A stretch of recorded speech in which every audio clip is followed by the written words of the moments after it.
Hello, welcome to Pixels Plays Chrono Trigger Part 8. I finally fixed the the issues with the intro.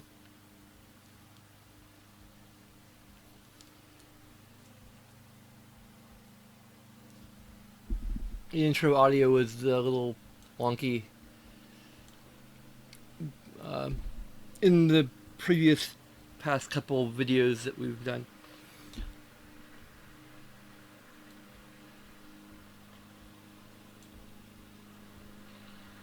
I'm just gonna get everything situated here.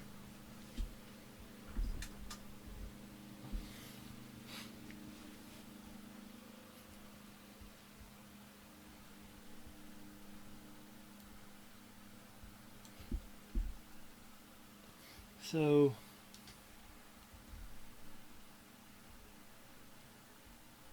I finally found my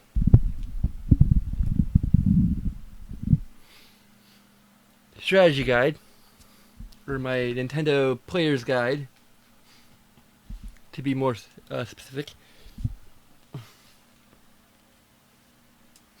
And in spite of the cover being terribly stained, uh, the majority of the inside of the book is actually like, very much intact. Like, these things were made to last, so that's good.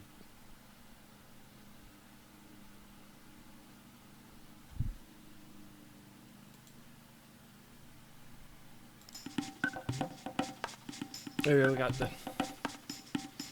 So we have just recently met Ayla in the prehistoric age.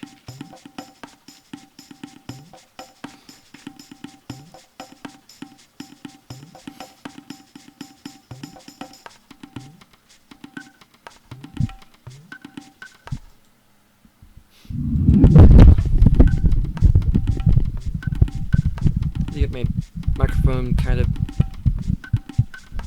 set up a bit more so that it doesn't fall over.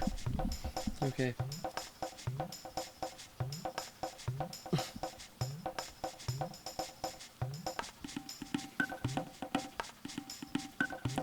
So I hope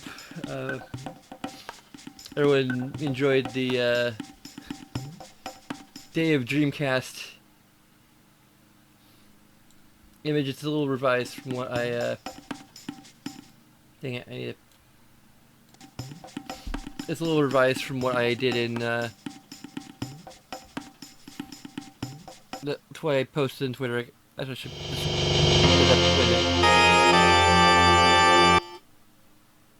okay.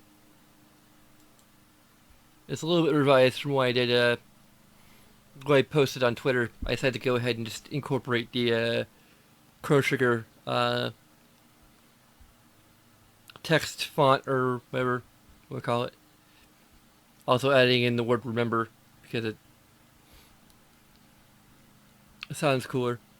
So based on a joke I made in one of the earlier parts that kind of evolved into this idea of Sonic the Hedgehog bursting out of the ground and shooting his quills all over the place. May or may not try to make that into a t-shirt. I'm not quite sure what the copyright issues might be. I would want to think it is transformative, fair use, parody sort of thing. Although I'm pretty sure Cafe Press at the very least would beg to differ. But Zazzle might not, so I'd probably put this on Zazzle. If anywhere. If anyone's interested in that being a thing, mention it in the comments. Or do you have any recommendations for a website that would not really care about any issues such as that?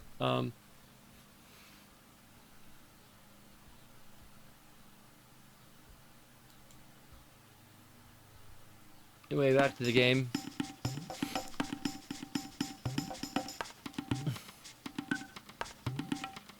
Actually, it looks a little derpy, but it turned out like quite a bit better than I had expected it would.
Oh, I forgot to put that in the title.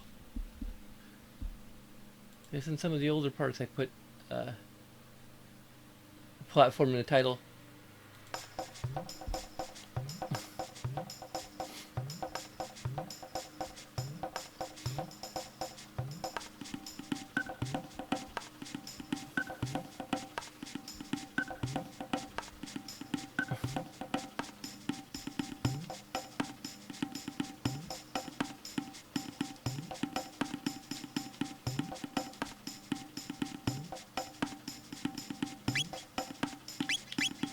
I think we're good on...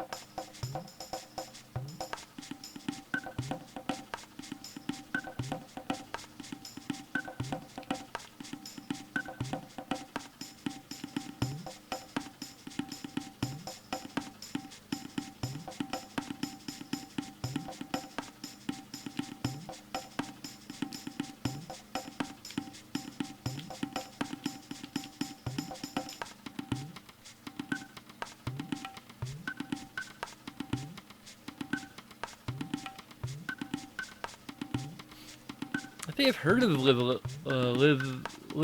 or live alive or however it's pronounced.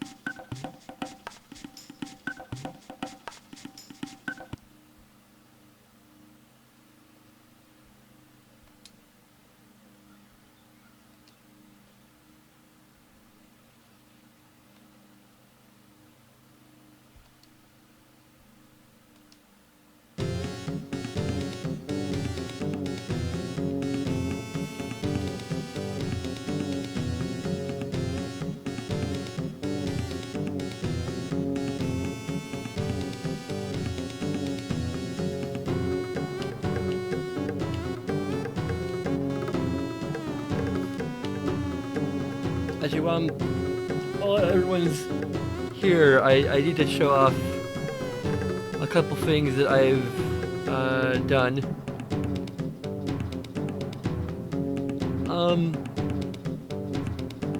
Yeah, this isn't quite a blind Let's Play. I'd say it isn't. Like I've like it's semi-blind because I haven't played it in a long time, but I've watched like maybe like 1 or 2 Let's Plays in the past, and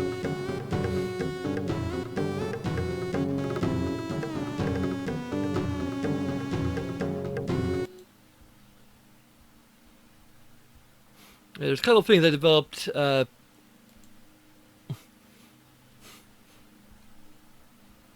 I've created here.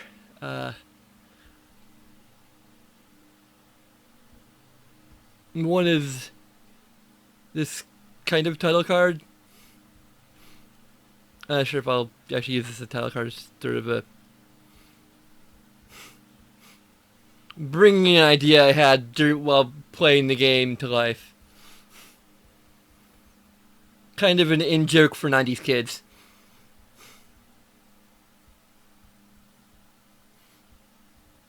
I also finally created an improved version of the intro video, if I can get it to play properly.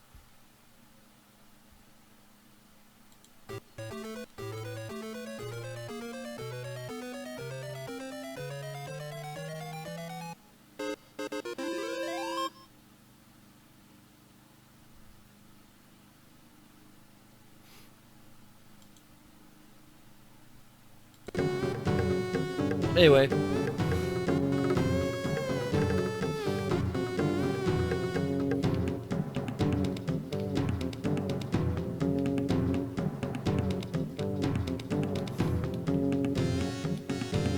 Back to the game.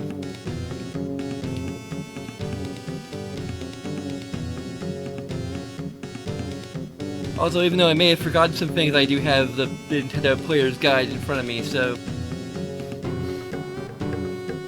Although mainly to consult if I get stuck somewhere.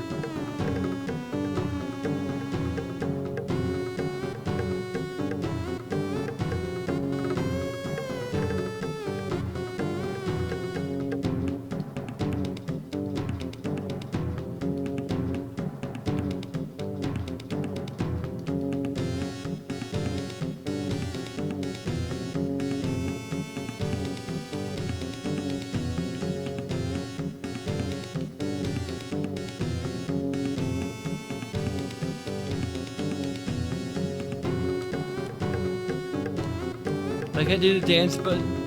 Probably can't do dance buttons here. Wait, I could.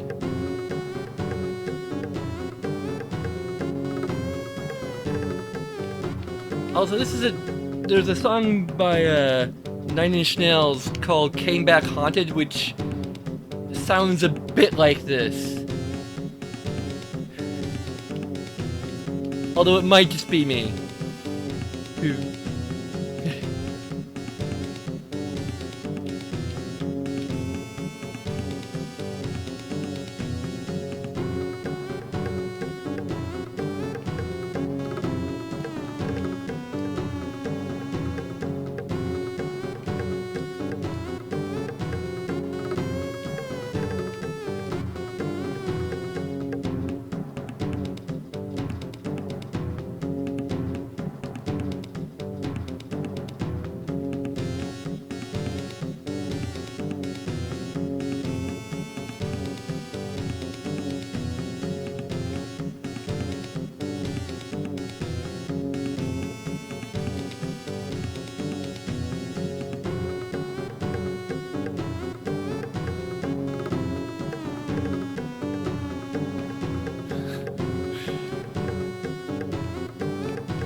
Asking why.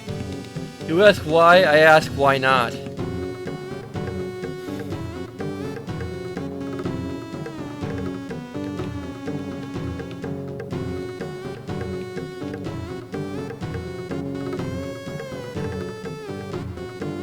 There we go.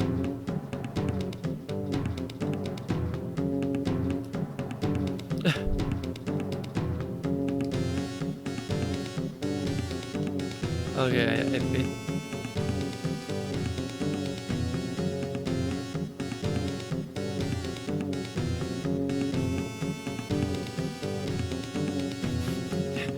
headbang!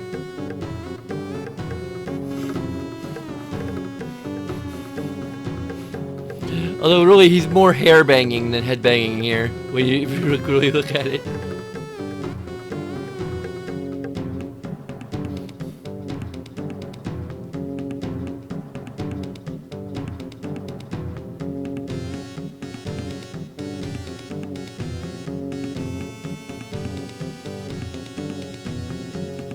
Stay alive! Stay alive!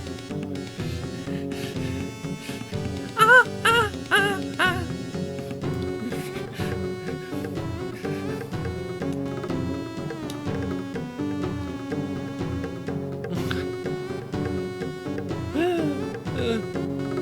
I love you, funny, but he's had a really dizzy expression on his face.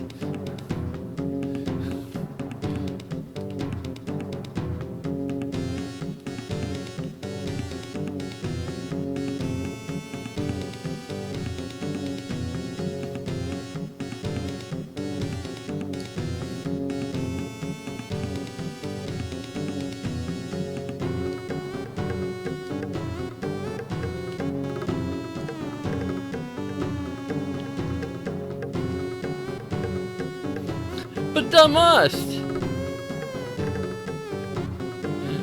But thou must!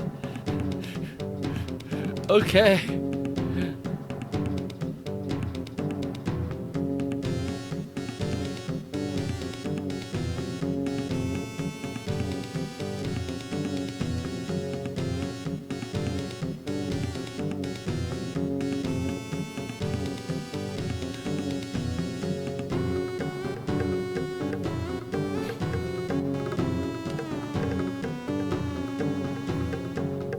I actually play that Nine Inch Nails song for comparison's sake, but I don't want to get copyright flagged, so I'm pretty sure the music video is on like Vivo or whatever, like on the Nine Inch Nails Vivo channel.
No.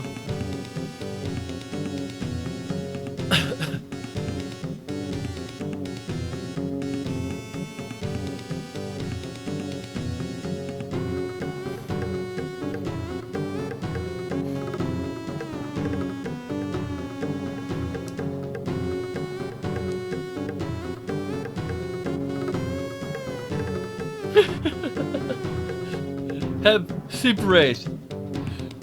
The soup is filled with all sorts of ingredients like vodka and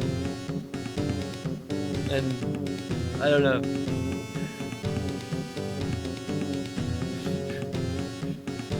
Prehistoric vodka. Or mead. Probably mead.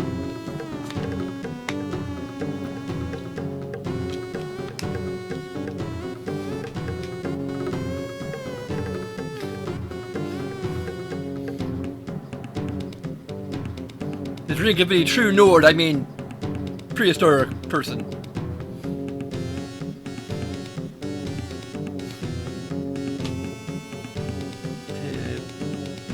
Me to pull up my reference here. That's X. Okay, I'm right about what button it is.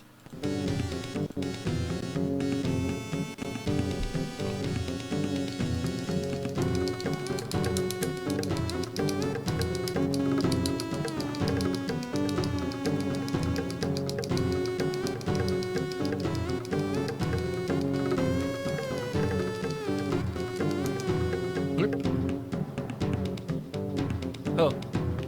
Can I skip back? Dang it. Well, I won.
Do you mean your head?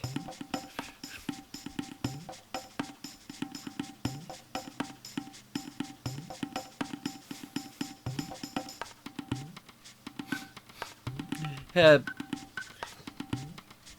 you love that G-rated comedy, road trip comedy, the stomach ache?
Like they made it into a trilogy with G-rated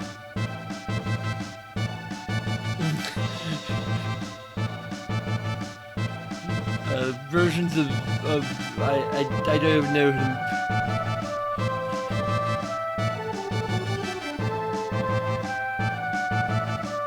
Oh yeah, I'll look this up.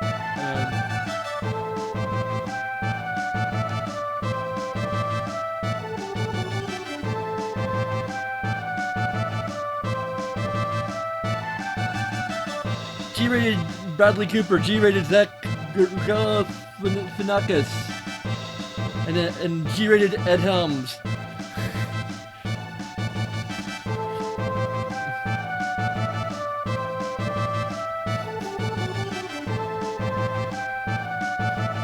On DVD, it comes with a super duper G-rated cut. I'm sorry, I had to explain the joke.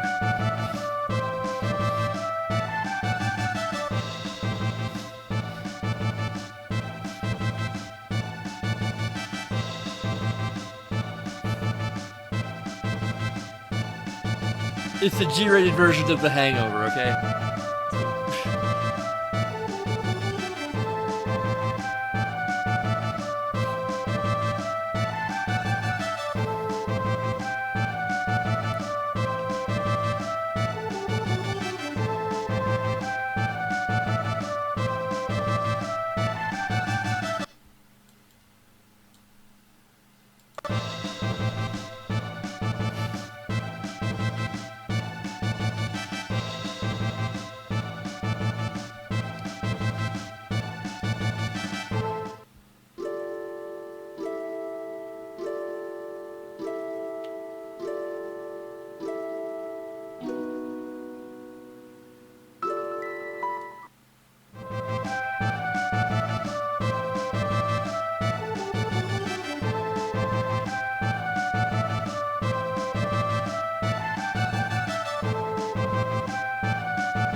Actually, both of the games I think have a T rating. It's just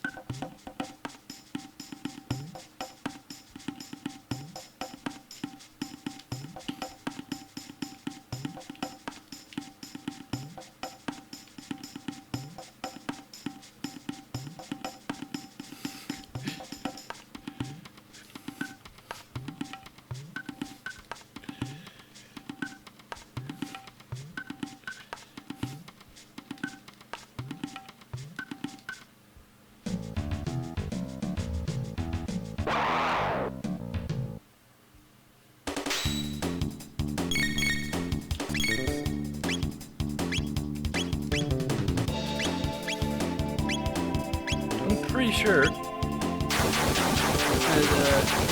the original Chrono Trigger was rated T for teen.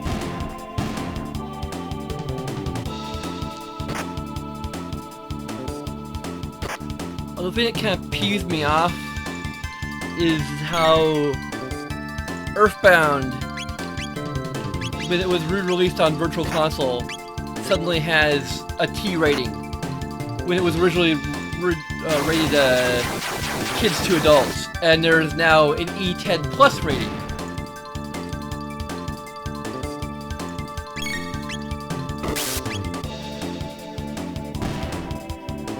So like they basically like, rather than modernizing it from the KA rating to an E rating, they bumped it up to a T, like 2 notches to a T rating.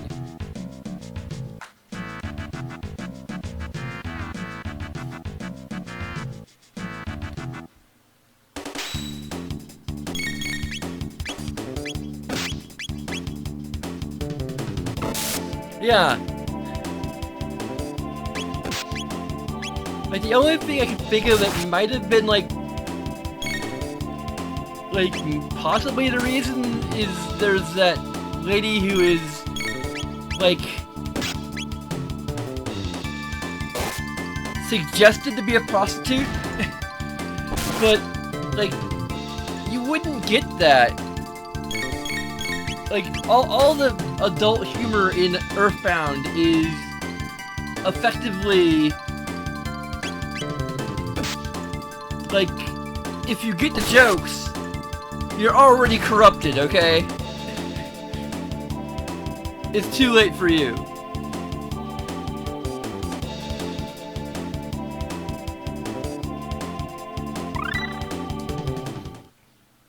I actually have the Maternal Bound patch for Earthbound that I might play at some point in the future. That like removes a lot of censorship and such.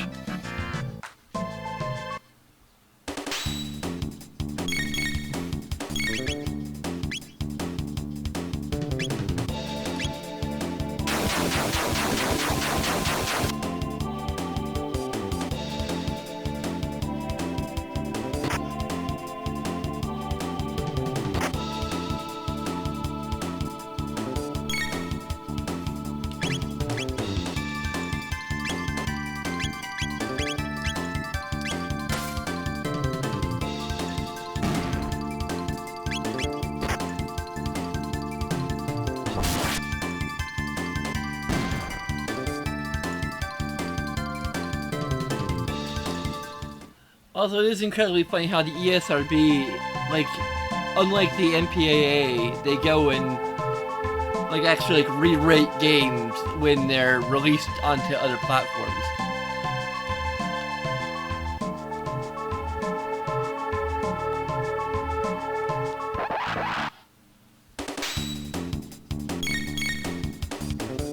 And meanwhile, you have like movies that were originally rated PG, like Logan's Run, that have like full frontal nudity in them.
I guess, like, I don't know, it's kind of strange. I think like, movies never, like, really went through, like, too much of a phase where, like, oh, movies are corrupting the youth. Like, I don't think there was ever, like, was a period of that. It was, like,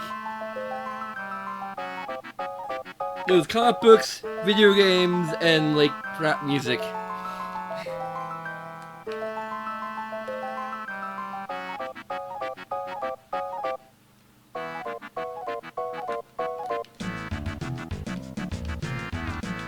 Okay, we can actually like try to jump down there. Do like a Wile E. Coyote thing where like we look like we're about to enter the portal and then like we're like, oh no, no, get key! Ah!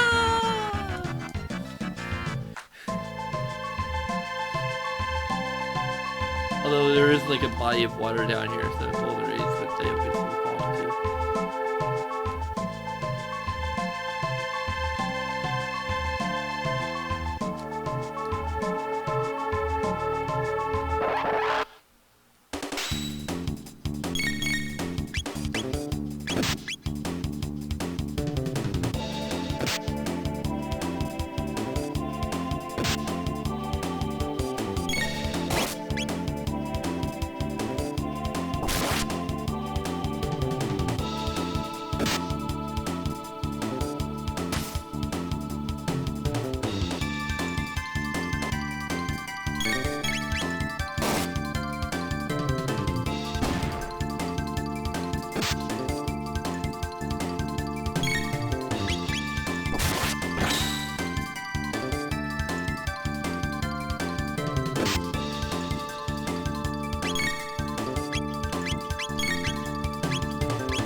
And I'm trying to get everyone up to at least like level 18 because that's like A-list level, and usually that's kind of a good benchmark for like what level you're supposed to be at.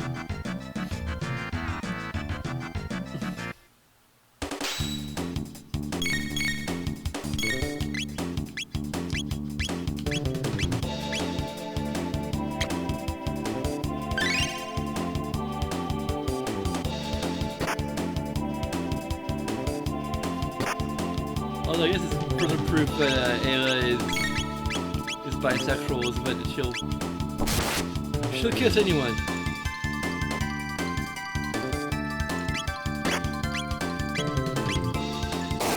Actually, I suppose she's more likely polyamorous because she'll kiss robots and frogs.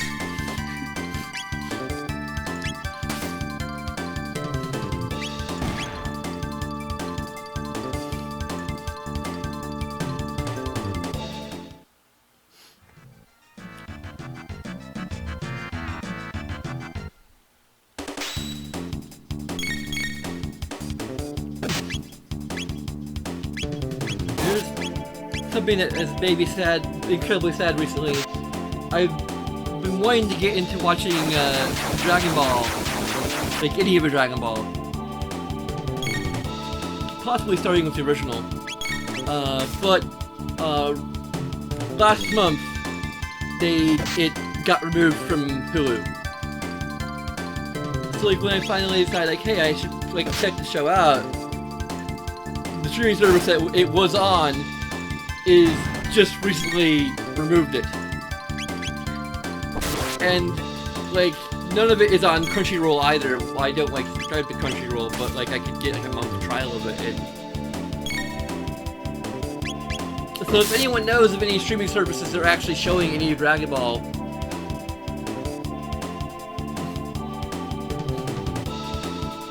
feel free to bring it up in the chat. Or in the comments below.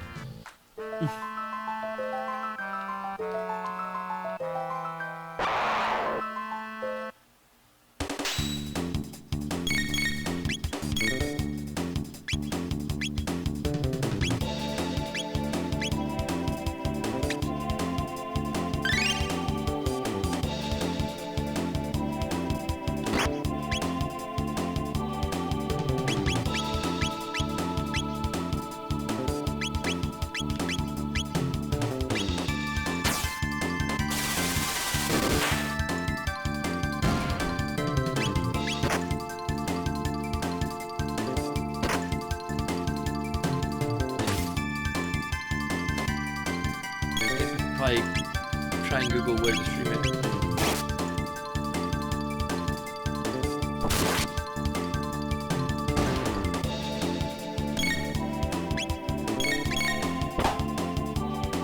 Actually, I'm grinding everyone else. Because Ayla's at like level 18 and everyone else is at like level 16 and 17, so...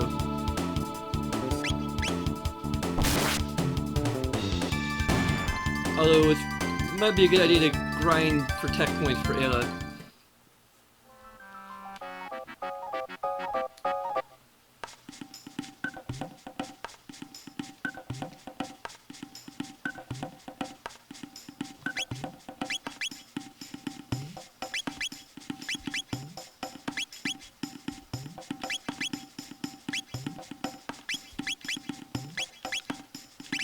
Actually, Ayla's closer to leveling up to level 19 than Marl's to reaching level 18.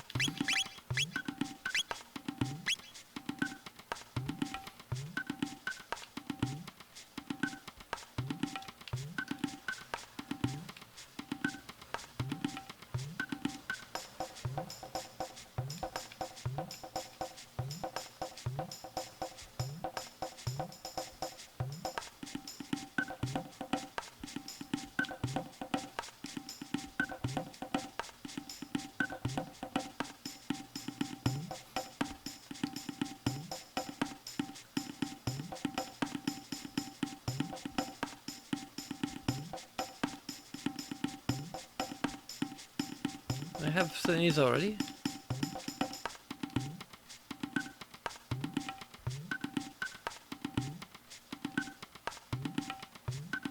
Sage bow.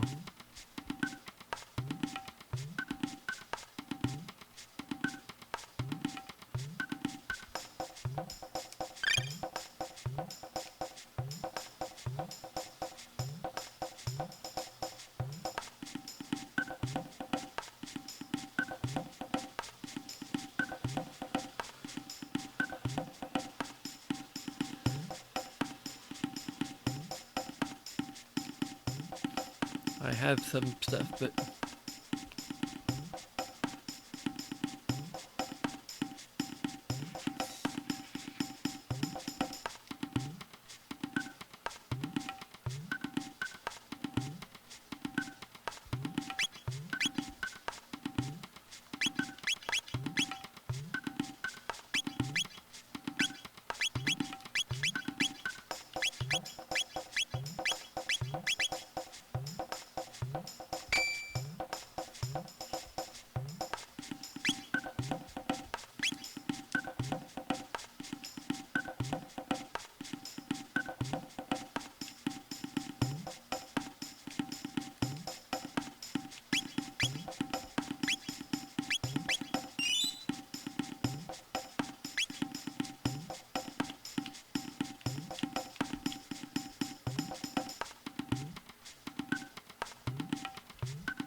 Kino, what are you doing here? Yeah, that's just what I said.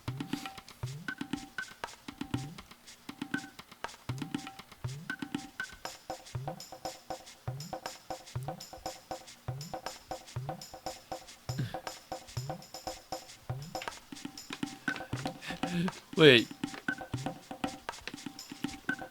He took the stuff. He's wearing his dinosaur-shaped slippers.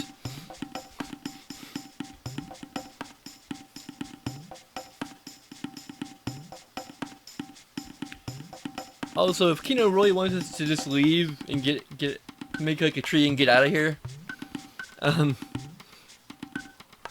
the gate key is kind of important to that end.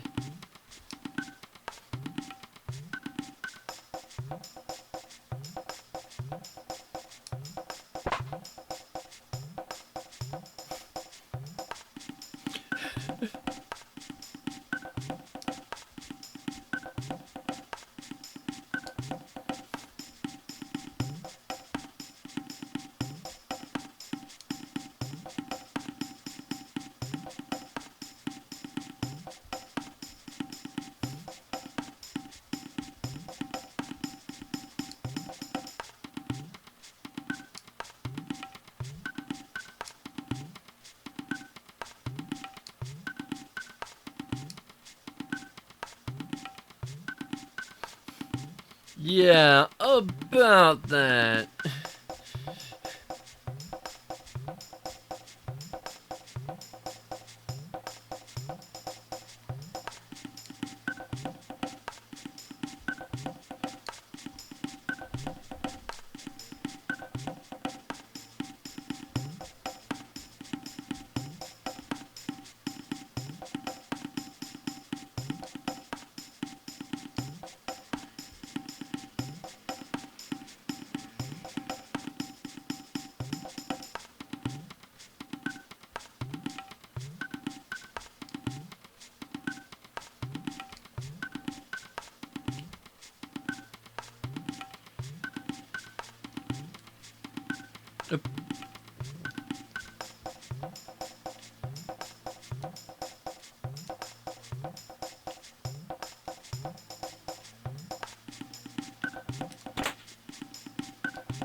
like these birds have a bloodied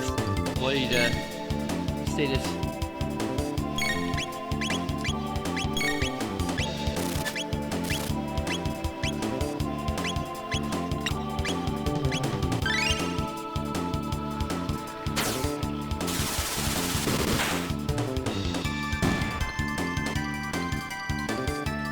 Yeah, actually, well, one, I have a strategy guide, and two, I listened to one of the villagers, so...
Are you referring to some background noise? Is the microphone actually picking that up?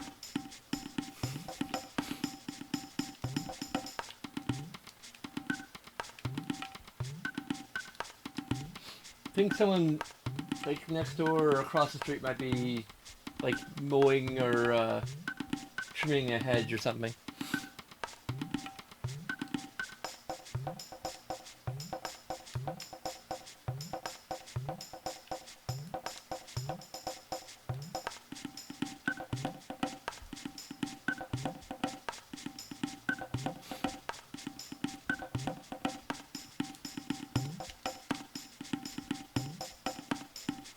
Yeah, I played it. I don't know if I've ever finished it.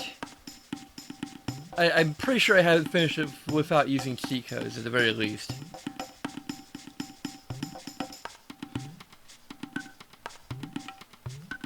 I related this several times over the course of this Let's Play, but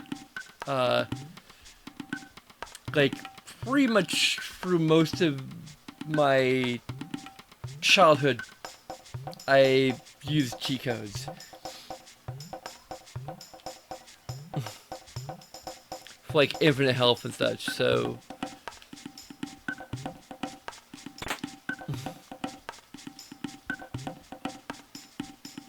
But I've...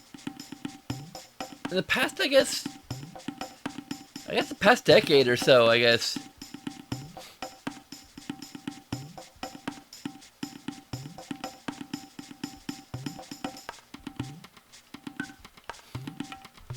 Yeah, but I already knew that because I listened to like one of the villagers talk about it, so it wasn't really much of a spoiler.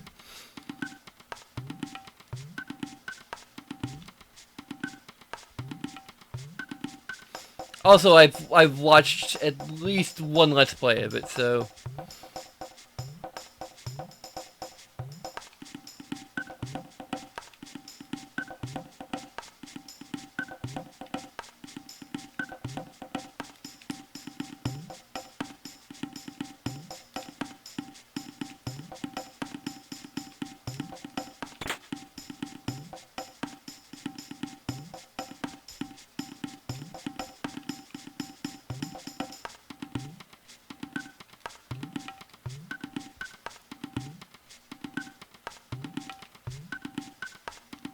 I think I played it on the DS for a while, for like maybe a year or two ago.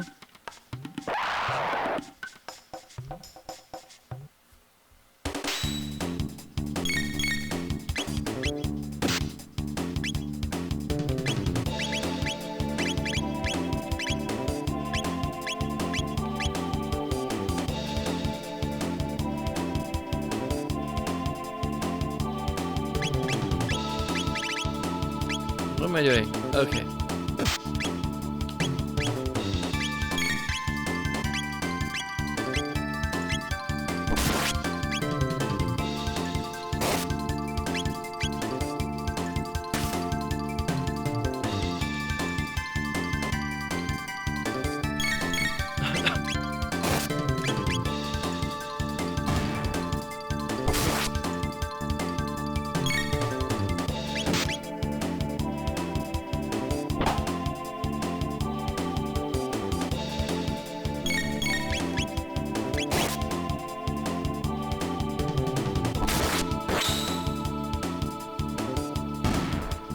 I don't really care, like, people are just trying to be helpful.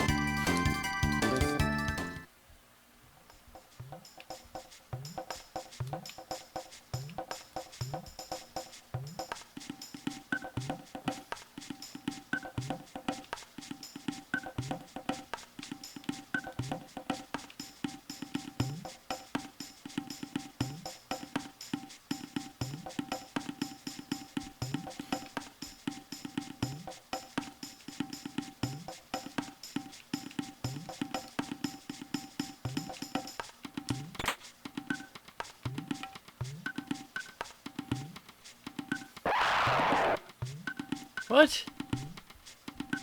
Wasn't I just here before?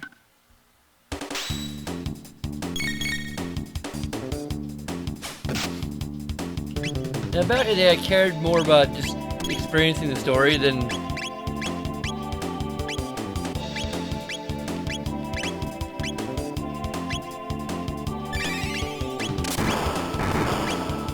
the gameplay.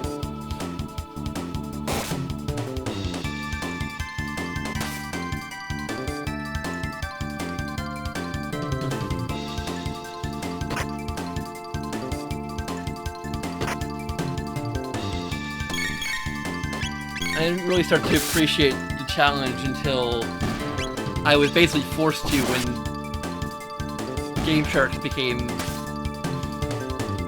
obsolete. Or obsolete.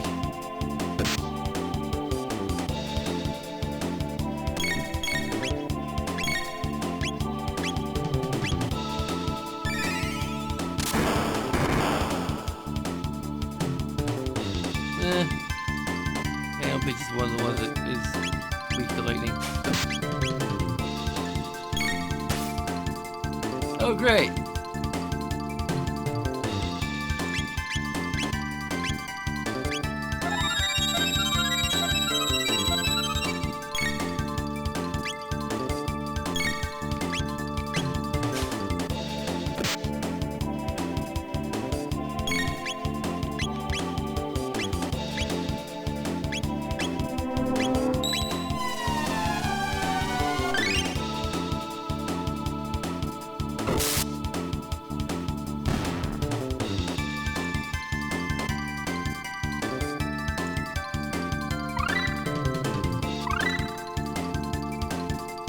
There we go, now I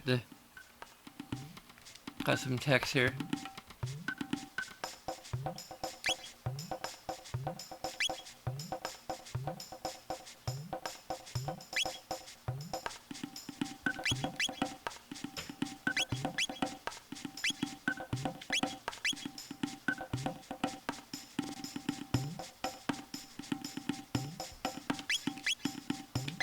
Well, the Chrono's about to level up.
Ayla is super fast.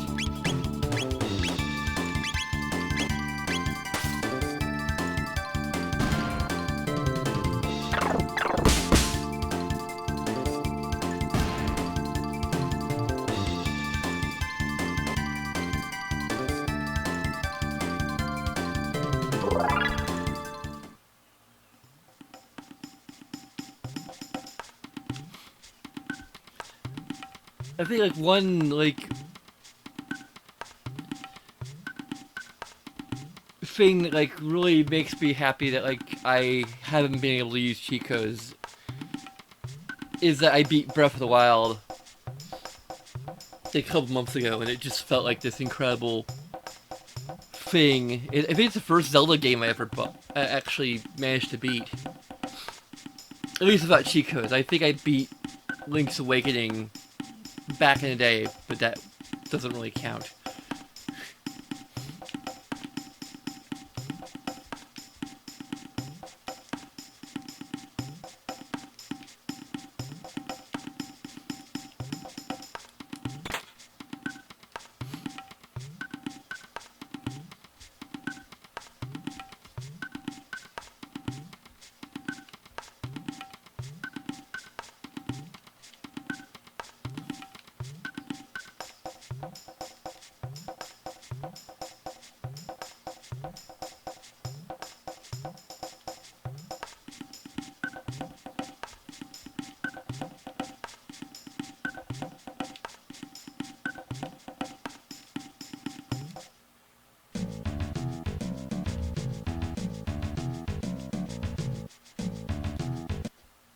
I should probably save. I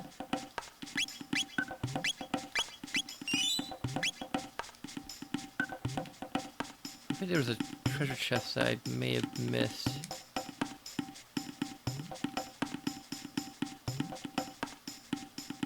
Not sure how to get up there.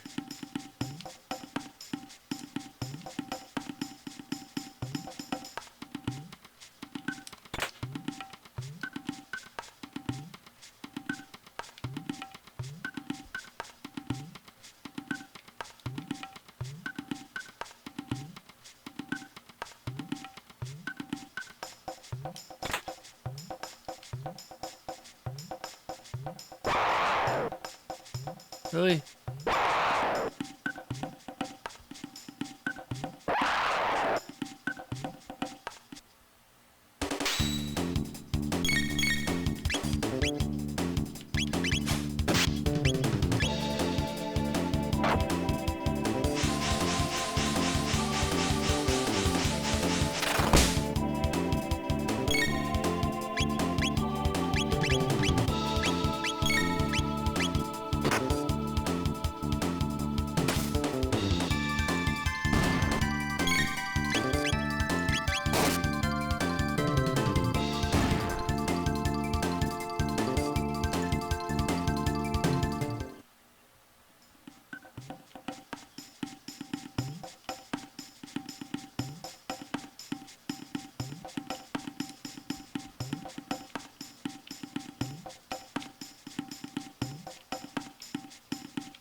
drill kick kind of looks cool though.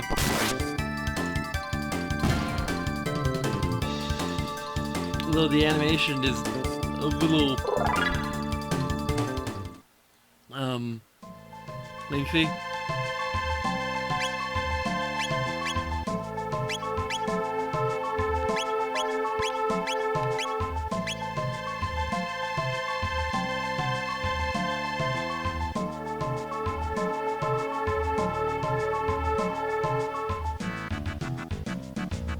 Looks like Marl will be leveling up soonish.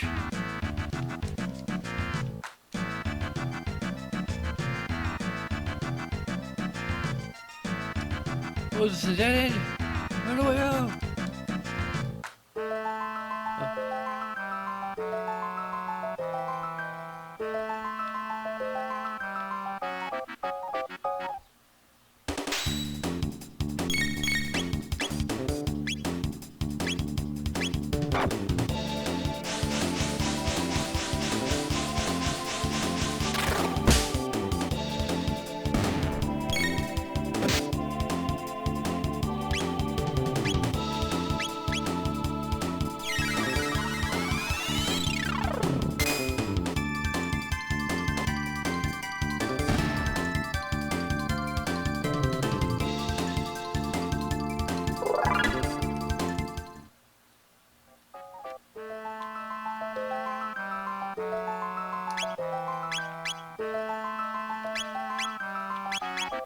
Well, we know what her dump stat is. She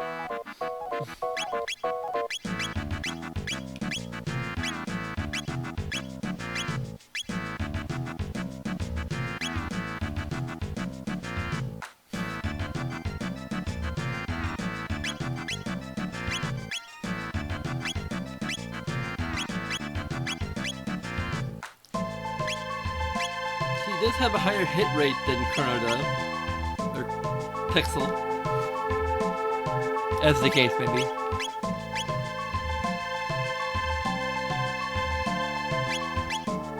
And then she has high magical defense.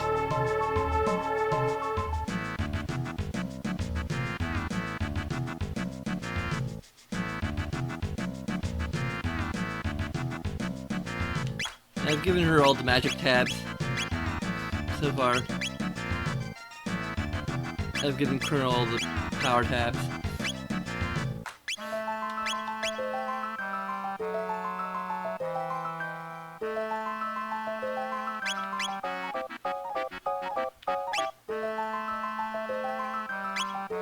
Actually, Luca has even less power.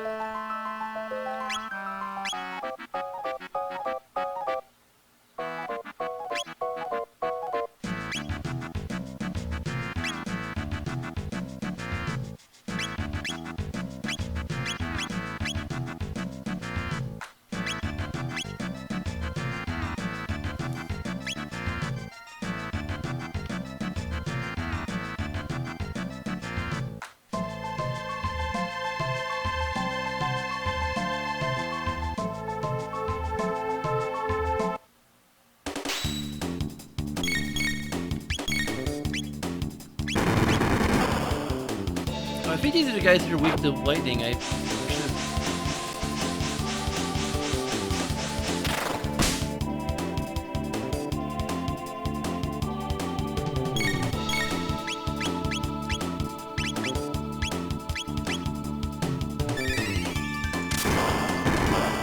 Thunderstruck!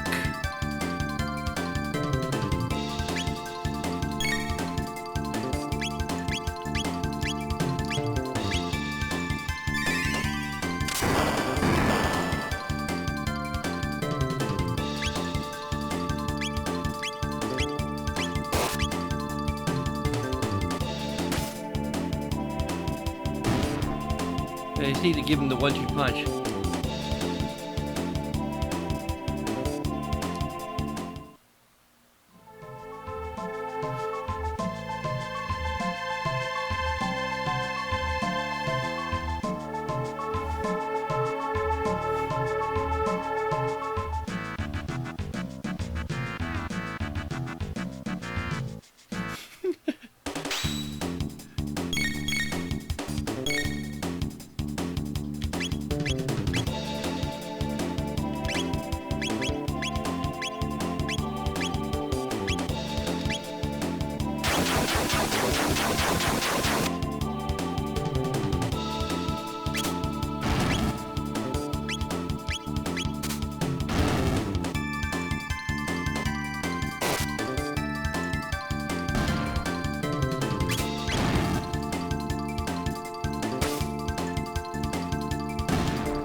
Also, I'm a bit curious, how much experience do people who aren't in your party get? Because I think they get some experience. Maybe half experience. Like, Robo Slush C3 D2 has 280 to next level. I'm just gonna do a bit of a math experiment here.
I just should have looked at what everyone else has to compare.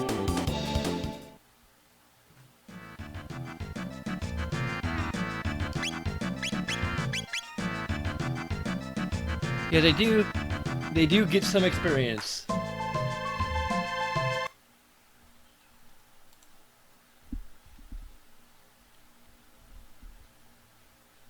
Let's see here, that's...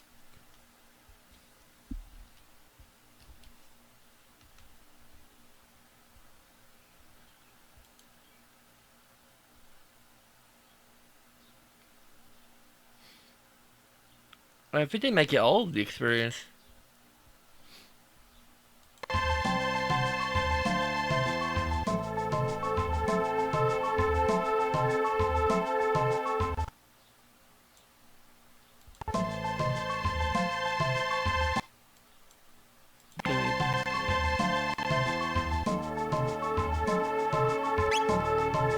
I think what they don't get is tech points.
Oh, it killed him.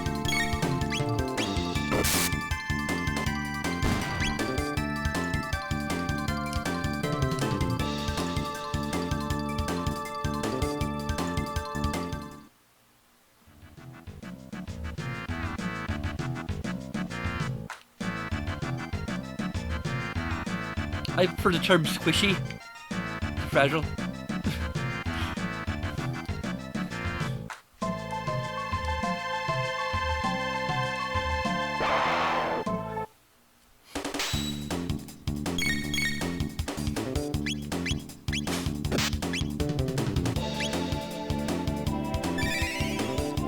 I just like the sound of squishy.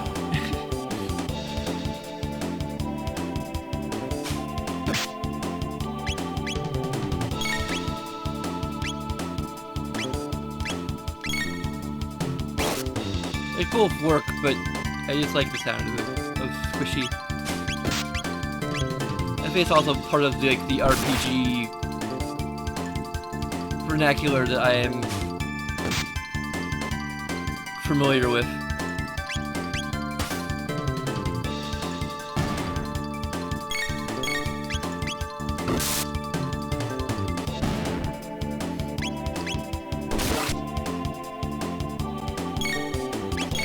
Like in most RPGs, like magic users are considered to be squishy.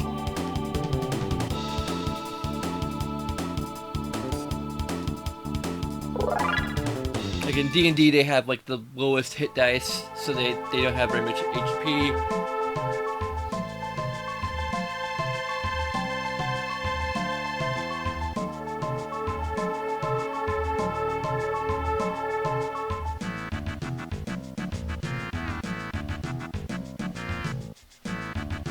Squishy is kind of like...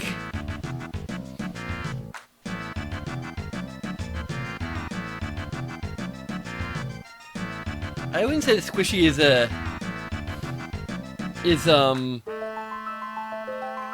about movement. It's about like softness.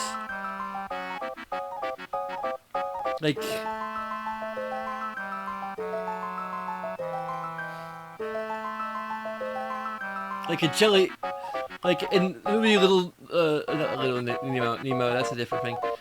Finding Nemo, like the jellyfish are considered squishy.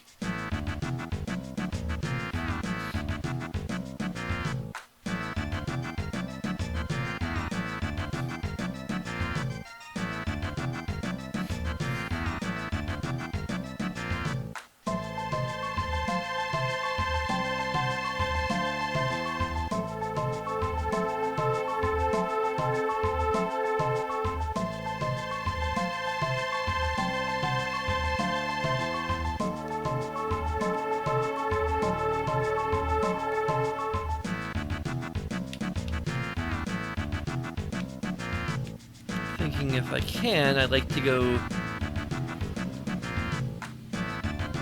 out of here and trade some of the stuff I've gathered. Although I might not be able to.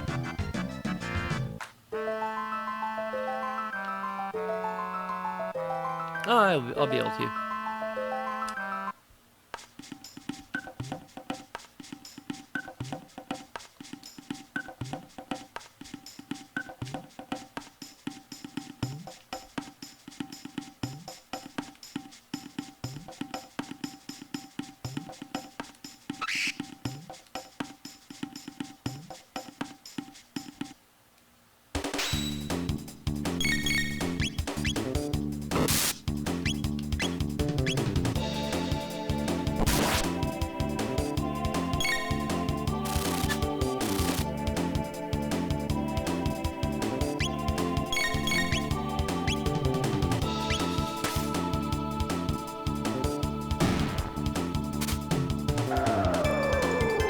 What would Forest Maze be a reference to?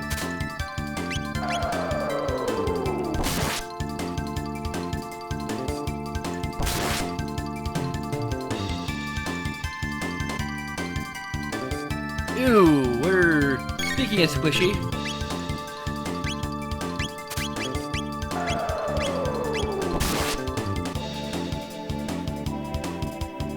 A good thing. killing Marley, because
also another RPG term.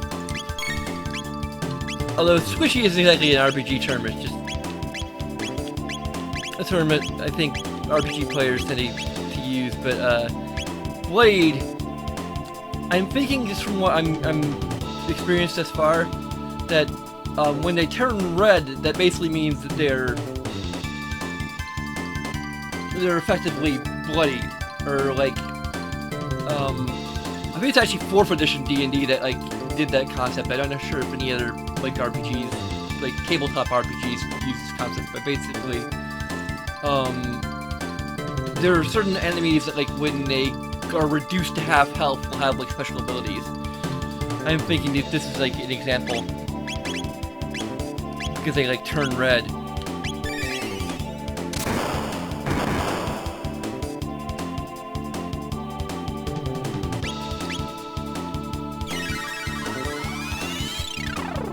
Become Angry Birds.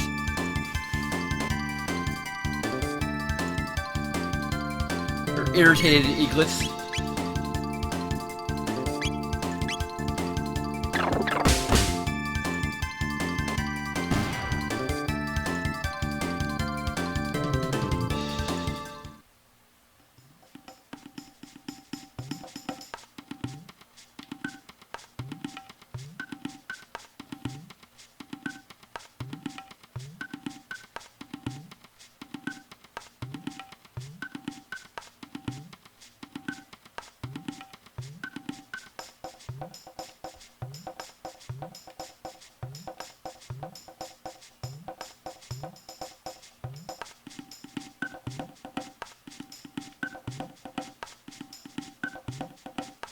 Okay, trying to find my way out of here.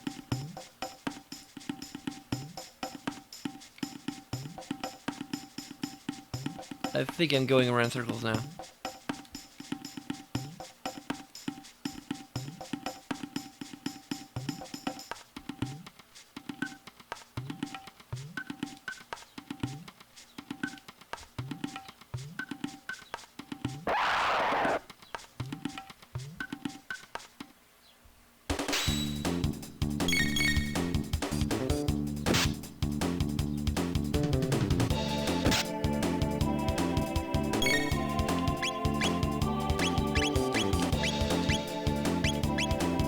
Cure. I haven't used that yet. I should use that.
Okay.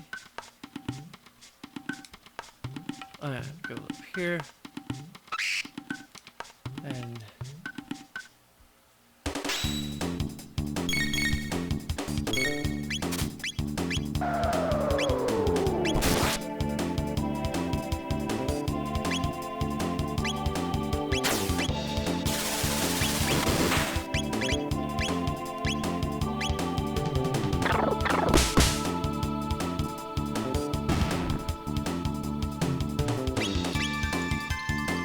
I best defense is a good offense.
I don't have a lot of horns. Let me see here. There might be a guide to like what I get from different trades.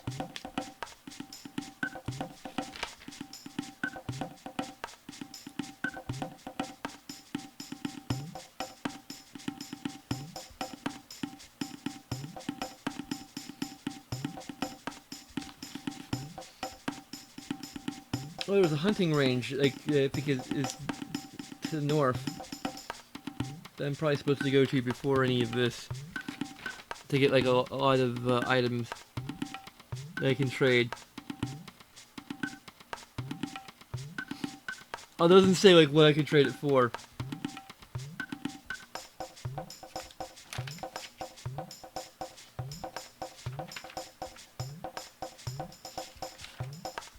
But what kind of strategy guide is this if it doesn't,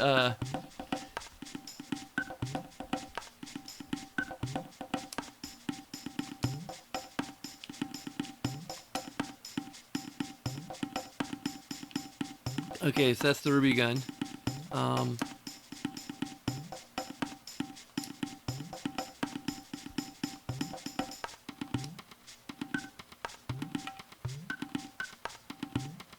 Greve was a sage bow.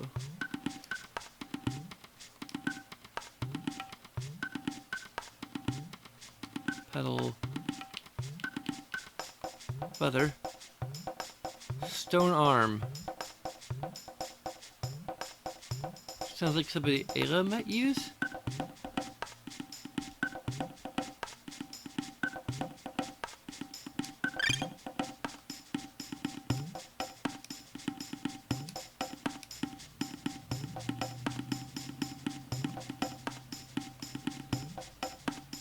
Oh, okay, well. Flint edge.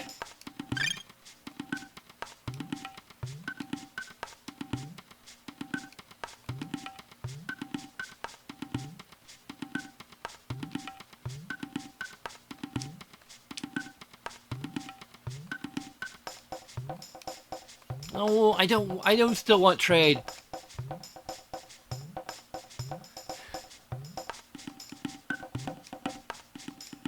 I have one.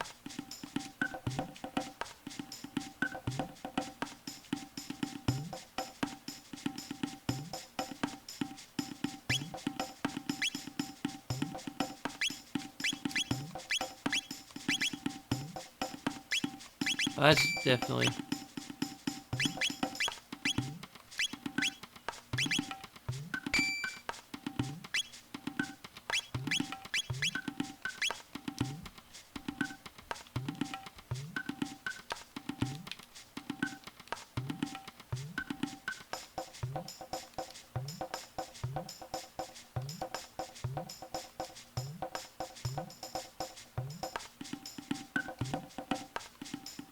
Here's the ruby gun.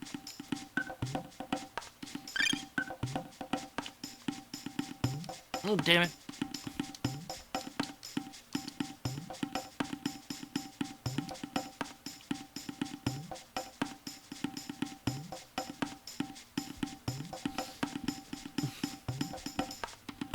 Whoop, whoop.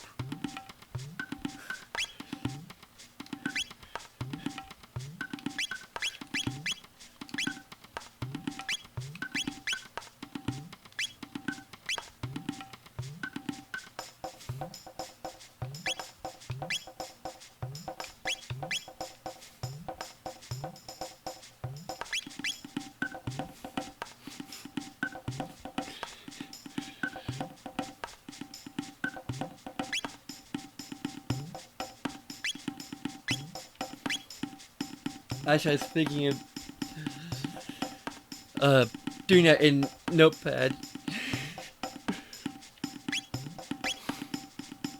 But that also mean like having the audio cut in and out because it like pauses the game when I switch to a different window.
That's the Dechtel nest.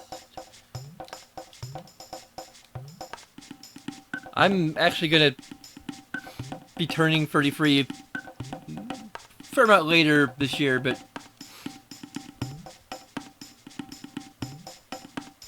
in October.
Speaking of that,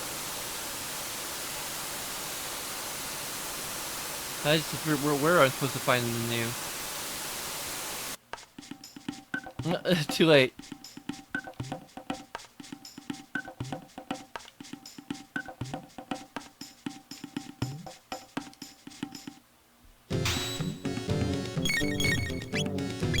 These guys. Oh, they're not music attacks.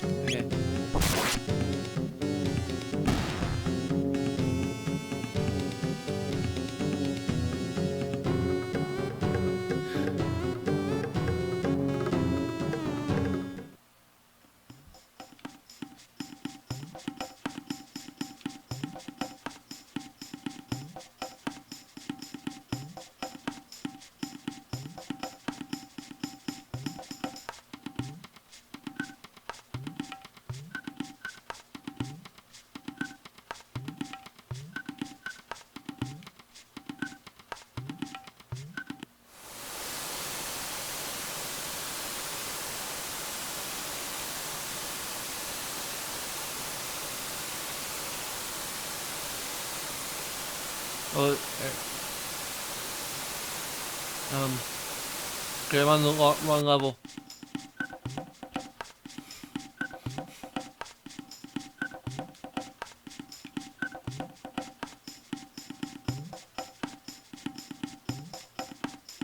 How do I get down?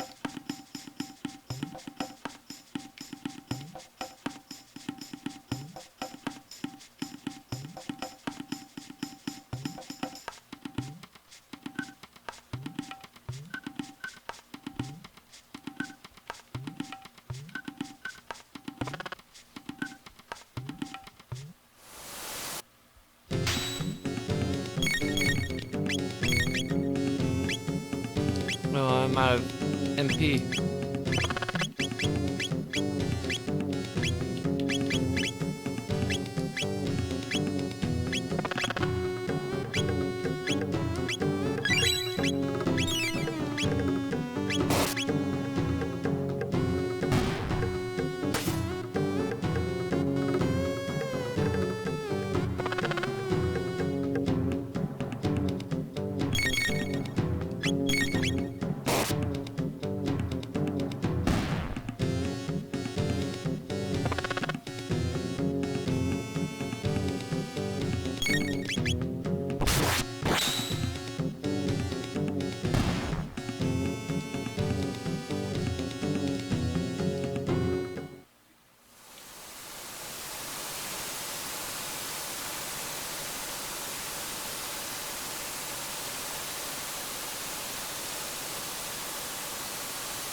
Oh, he just randomly appears in various places.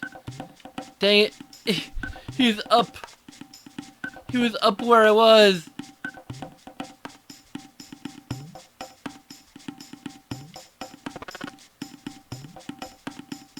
He's never on the level.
Okay.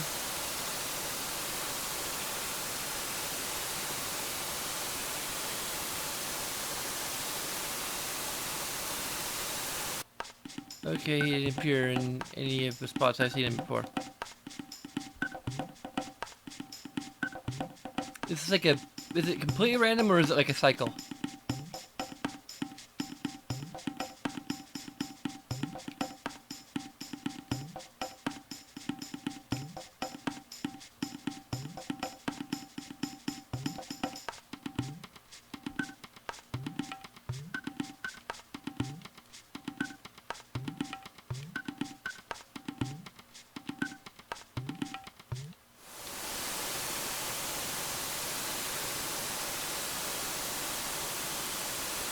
Okay. It is completely random.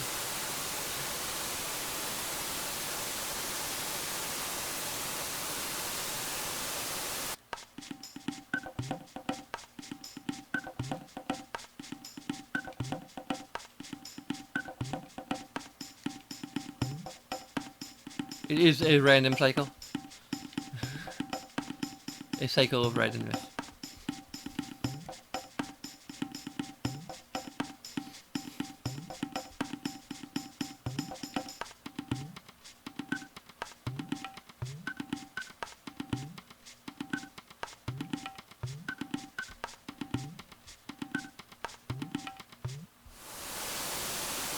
Ah, great. Now he's up there.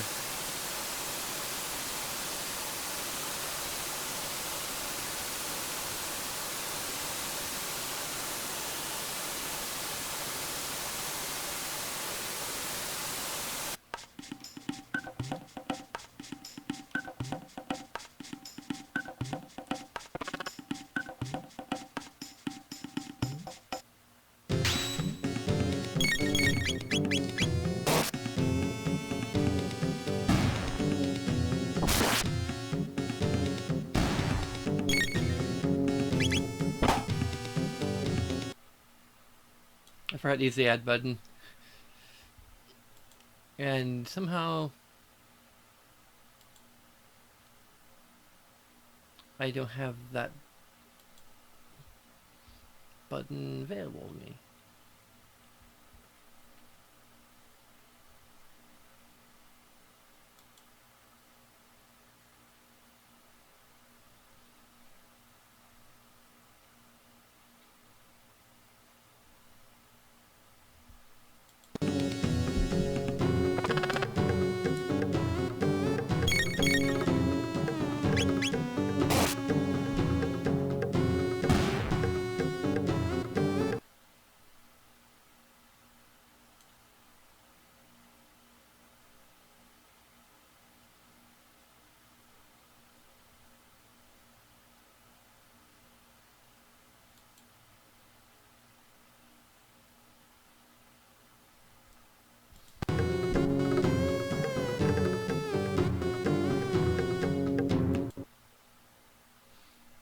Sorry.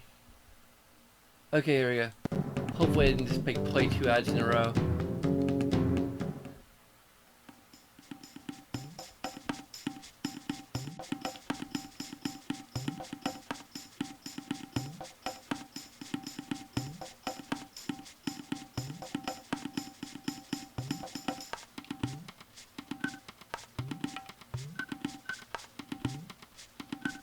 I mean, that's not a vine. That's just the roots.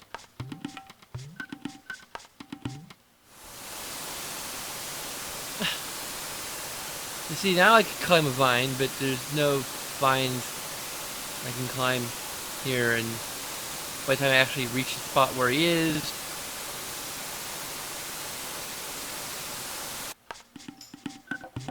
I'm just gonna be wandering around.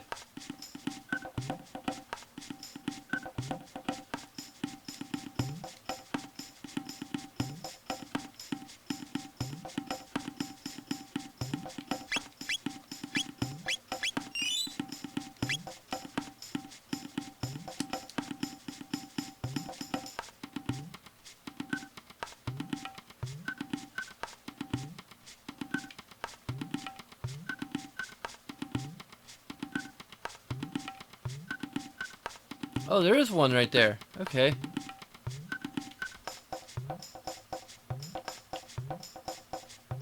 Good to know.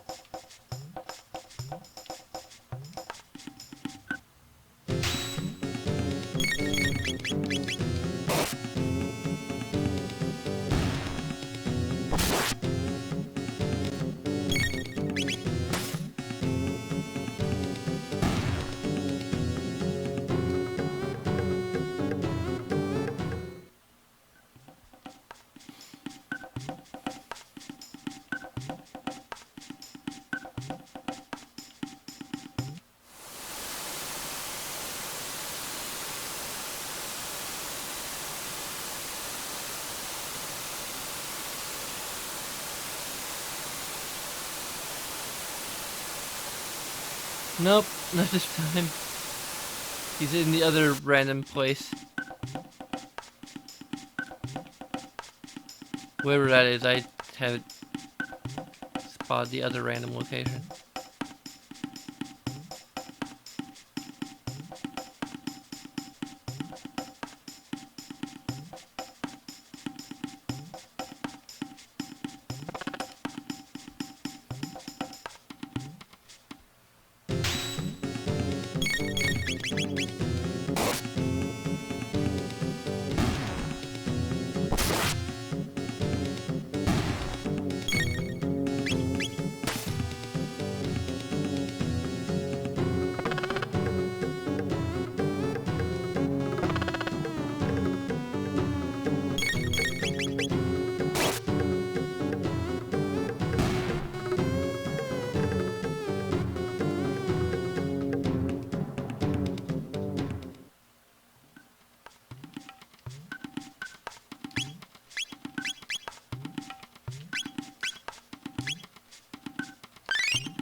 There you go.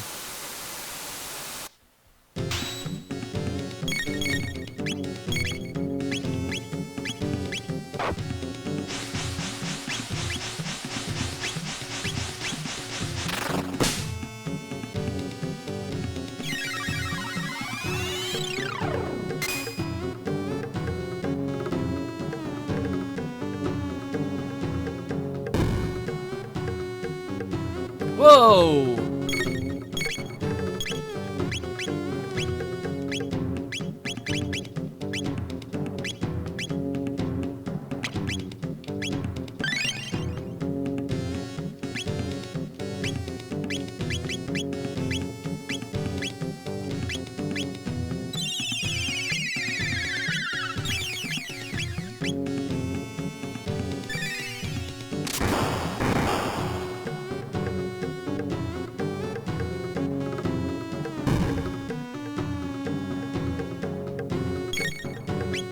Wow, that's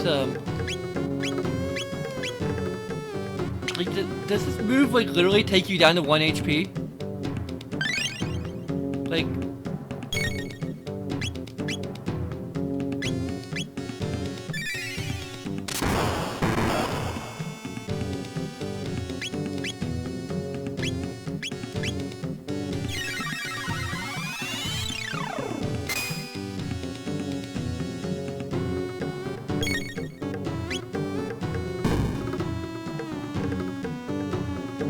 yeah.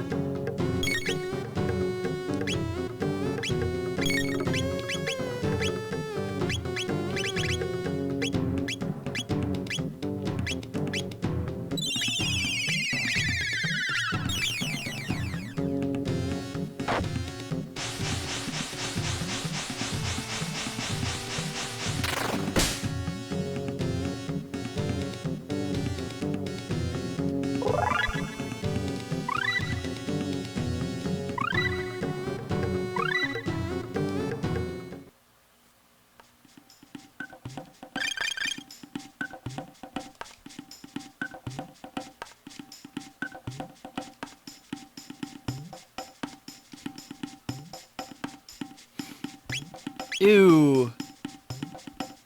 I was just like thinking just now, like, hey, I should go fight that one guy at the end of time. But I remember that I was recommended that I work my way to level 19 to do that. So if I'm correct, if I go to him now, I'll get my ass kicked. Because he'll have assumed his next form.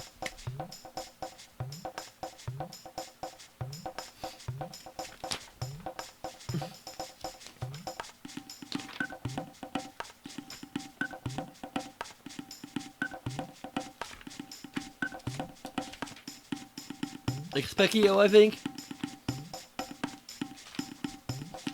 Let me look at the guide here.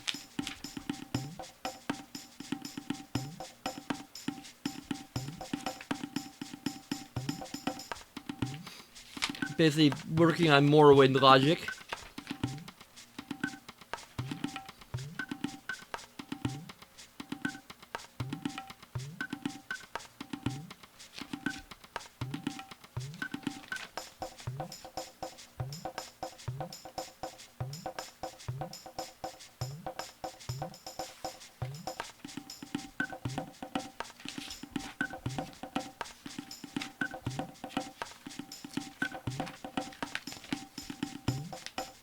Let's look at the guide to see if they mention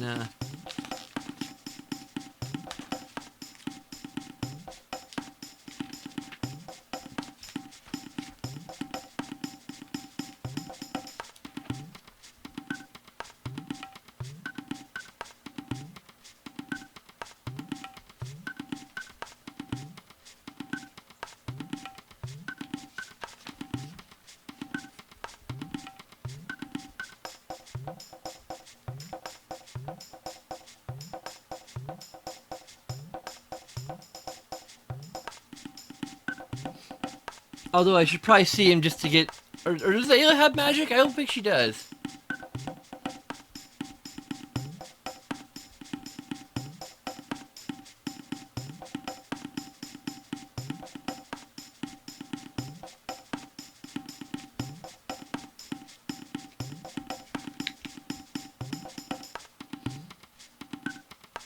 Well, this guide actually kind of sucks.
where the guide like shows all the different forms that a Specchio takes, but it doesn't show like which level he changes to that.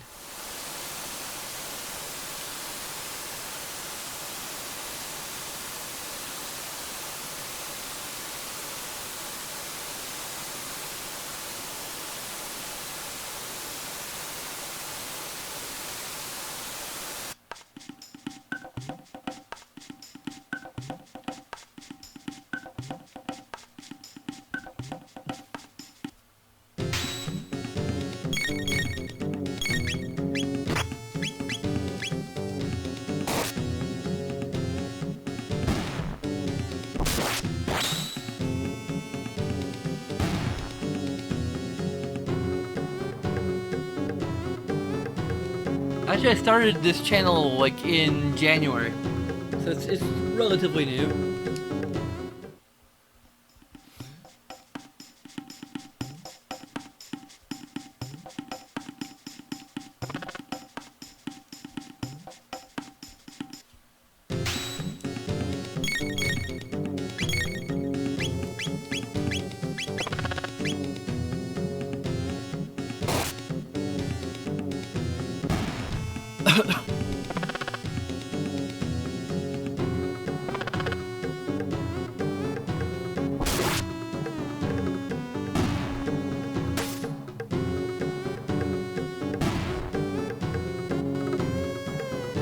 The very first thing I did was a platinum trophy run of Skyrim,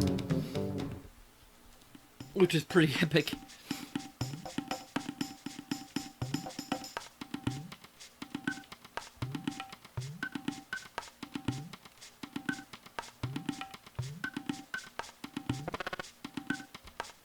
I just figured of that because I remember my Chrono Trigger timeline correctly.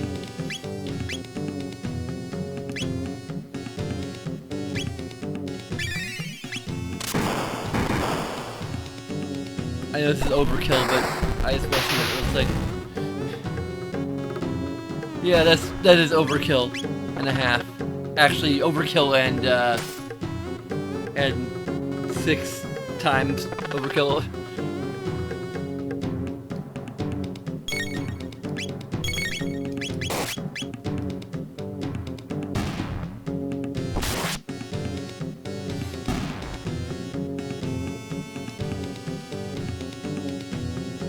I've watched Let's Plays of this game. I'm fairly familiar with this game. Though, at least for the benefit of other people who might be watching who haven't beaten the game.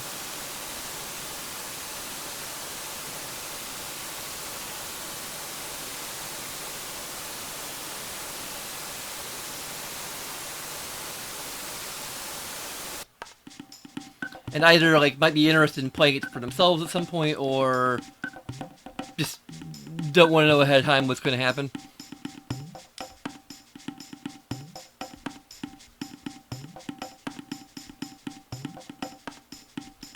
I don't know if they need to go that far.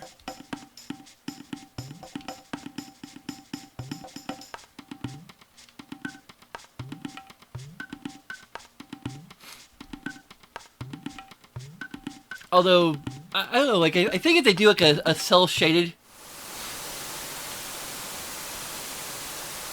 like, Dragon Quest 8 type look.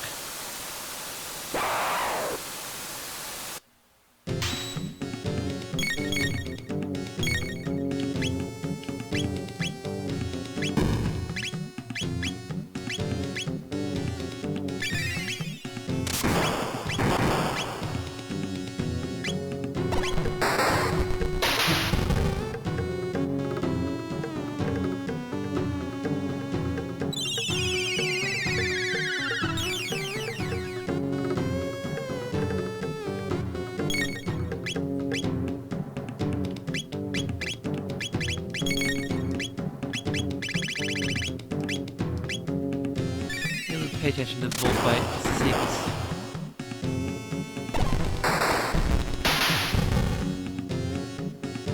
Oh, yeah, that's pretty powerful.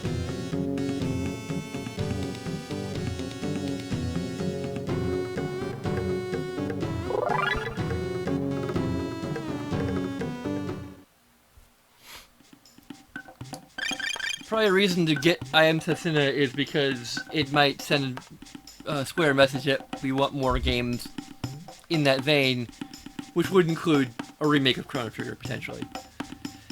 Although I'd like to see more of a double A Chrono Trigger remake.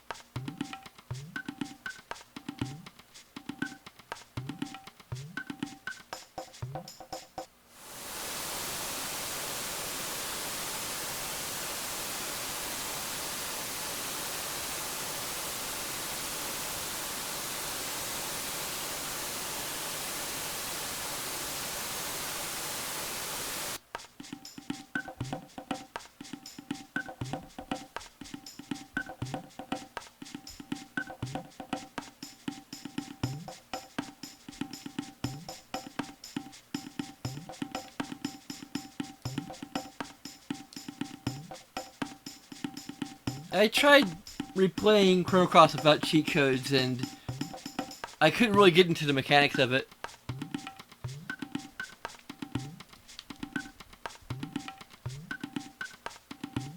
Like, the whole color-coded magic thing was just, like, a little too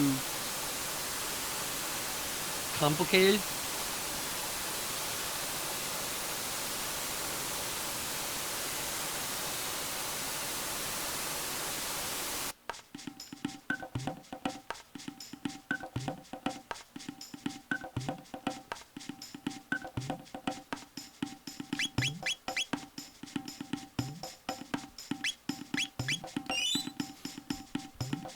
Yeah, I liked how they, like, had that accent system where, like, they would procedurally generate a character's accent, but it was, like, nice on a technological level, but it meant that, like, every single character's, like, dialogue is literally interchangeable aside from, like, the manner in which they deliver it.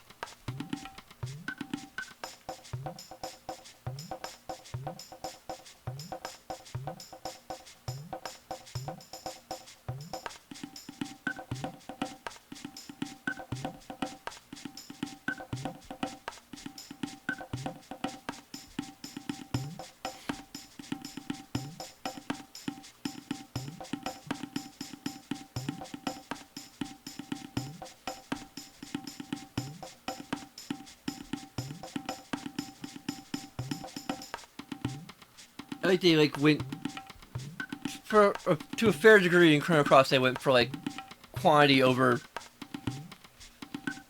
quality.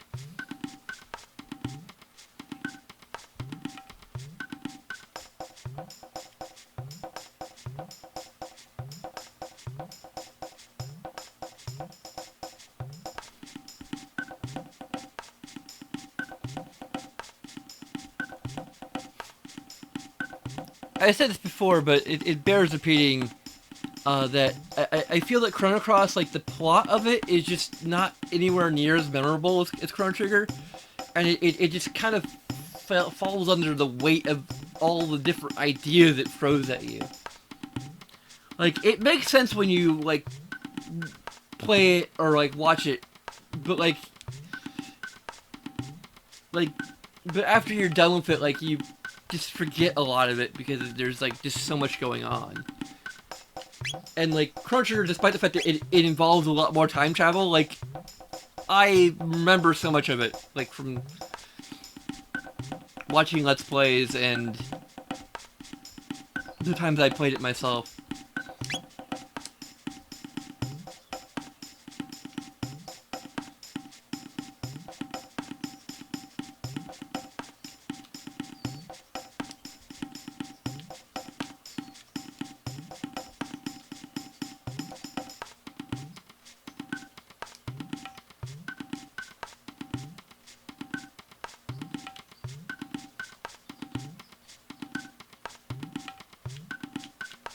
I think I already did Fang and Horn.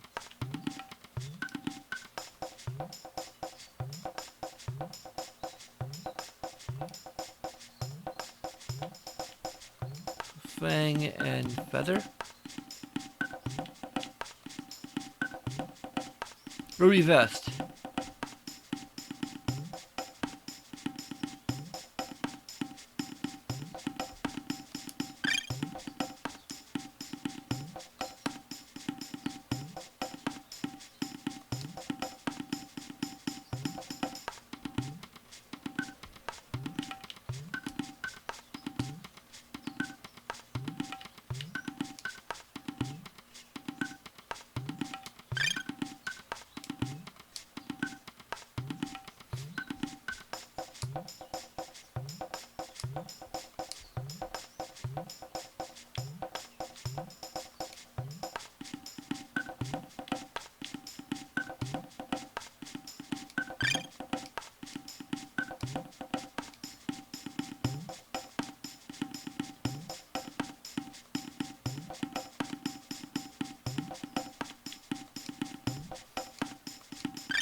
I think horn.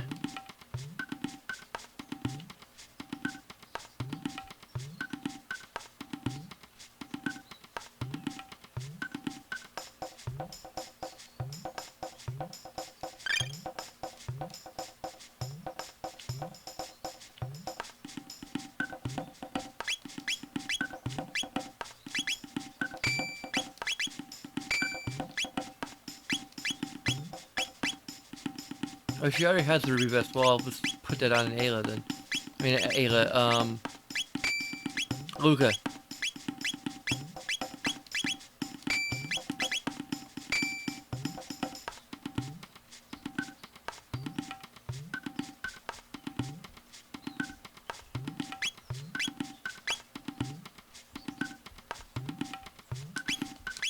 The more I think about it, the more interesting it would be to see a Chrono Trigger remake with like Dragon Quest VIII style graphics. Although I'd actually kind of like to see an HD remaster of Dragon Quest VIII. Like that would be a lot more practical. It's the closest thing we have now is the 3DS version.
And from what I understand, Uematsu didn't only did some fairly minor work on the soundtrack.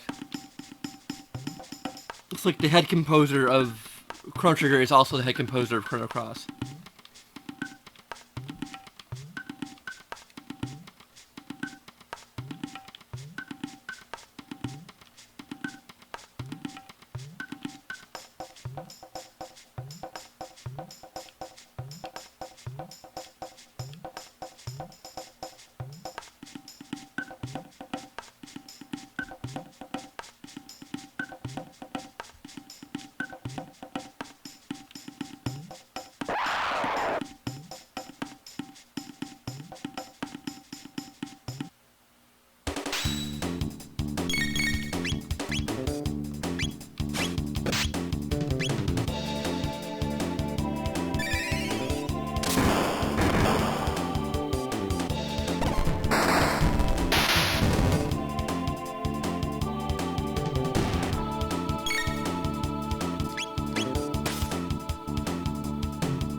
can't remember if the Chrono Cross soundtrack is on iTunes or not, or I don't think it was at the time that I got the Chrono Trigger soundtrack. Because the Chrono Cross soundtrack is pretty good too.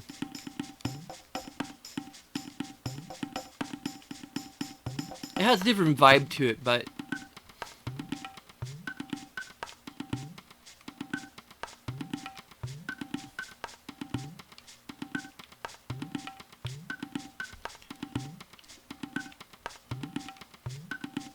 okay, now I need to figure out where I need to go.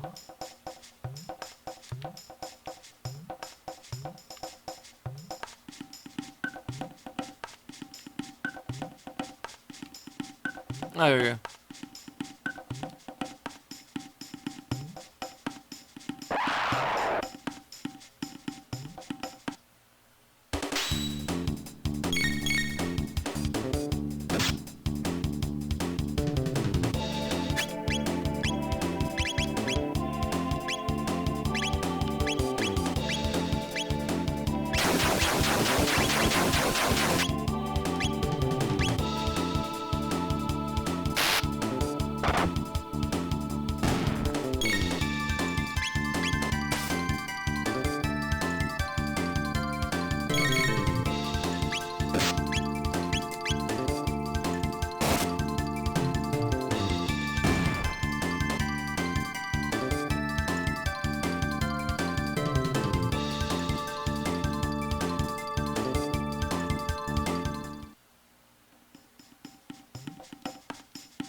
Oh, I got haste now.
We're going to do an ad break here.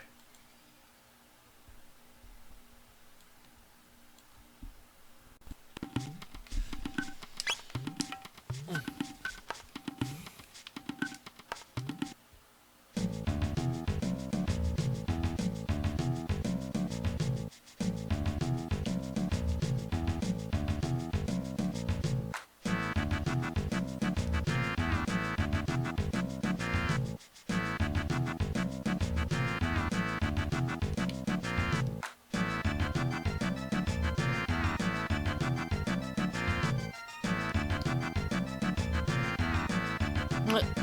I meant to jump down the hole.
Maybe I've already gotten this before.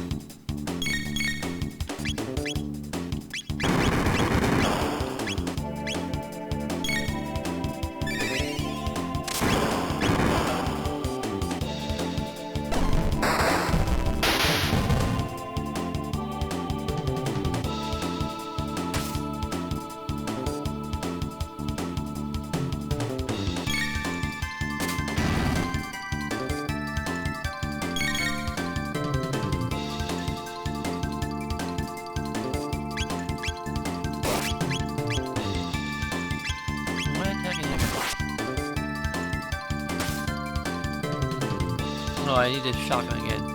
Probably.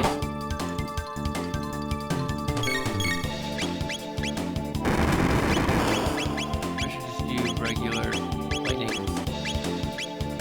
Probably be better.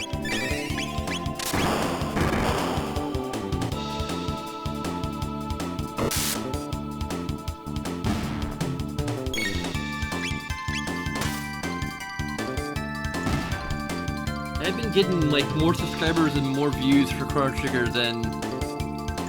Yeah, I think I got all the chests already.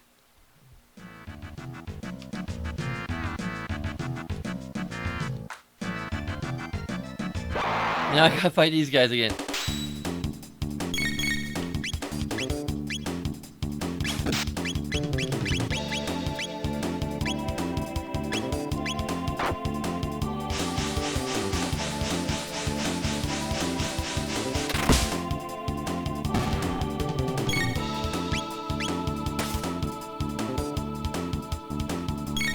All the time playing all these like latest AAA games for hours on end, and all I really need to do is go to some really classic old game. Although this has been a kind of hit or miss year for AAA games. Like, Breath of the Wild was pretty good, but it had a lot of issues. I think Breath of the Wild is probably my favorite of like the free games I've really anticipated this year.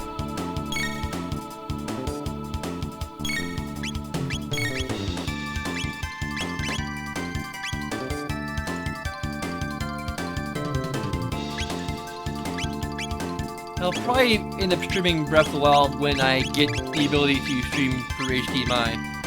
It will be monetized, of course, but if it can help me build an audience.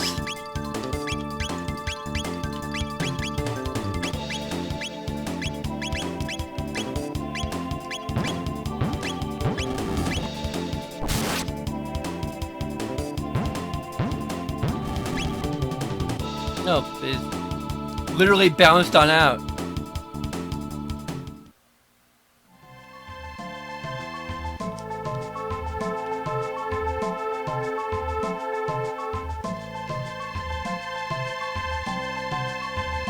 Maybe this is just the way. Really? I should have saved it. I was thinking of utilizing a save state.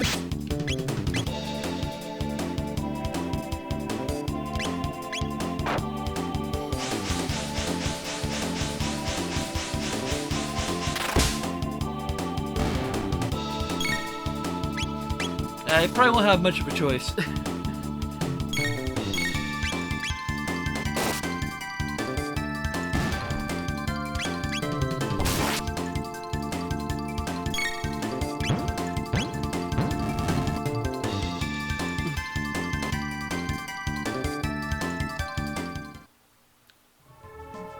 I guess it depends on how long it ends up taking me to finish Chrono Trigger.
I think I should give this character a voice. Ah, the apes have arrived. You're nothing like Azala. Tell me what this is at once. No. I guess you need some motivation.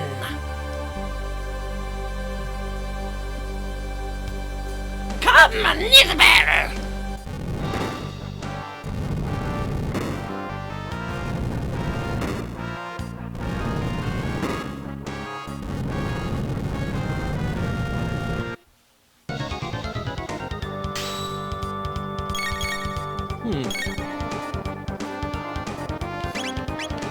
I'm going to follow the strategy guide here.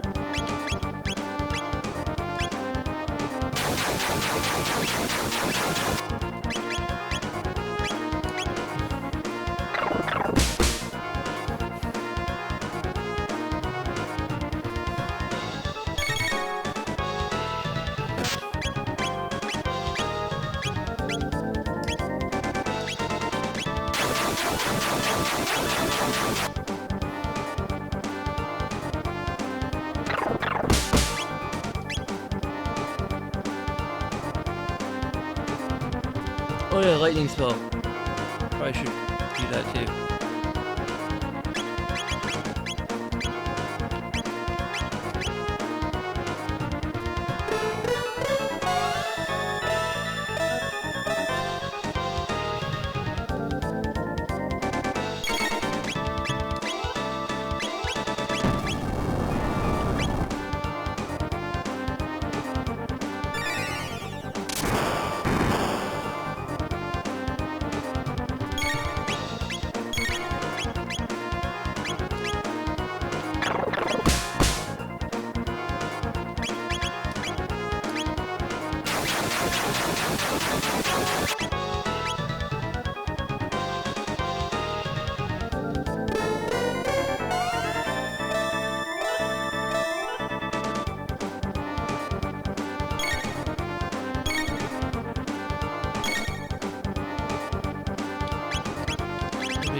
This strategy guide also recommends the Ice Sword, although Volt Bite probably is a little bit better than.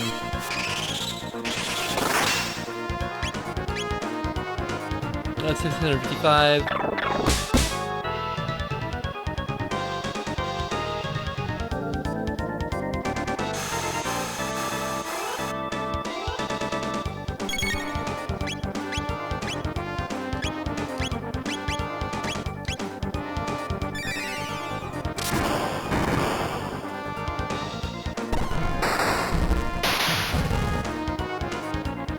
Yeah, ice. The ice attack works better.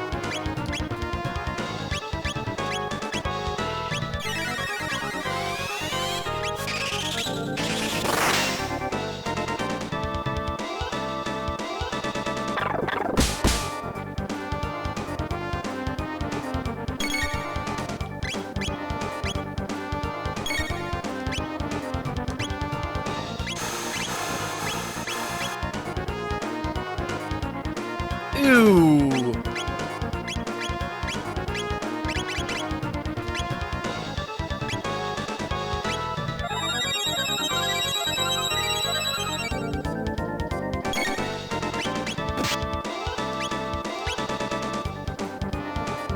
Oh man!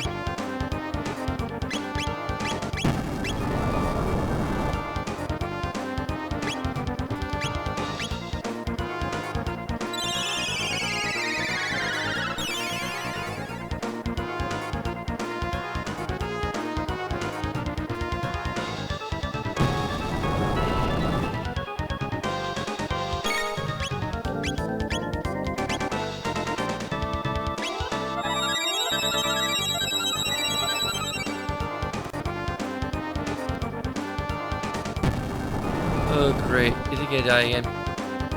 Okay, he's not gonna die.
And Marlo.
That was pretty arduous.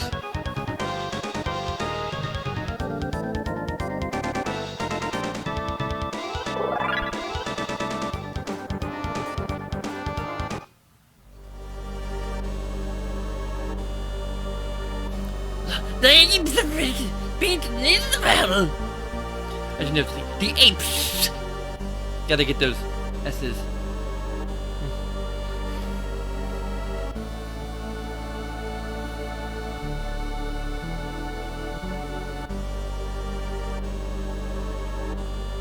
But remember, we reptiles will rule the world. Of course! Your days are numbered.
That's one of two things I like to do. Design games and do voice acting for games.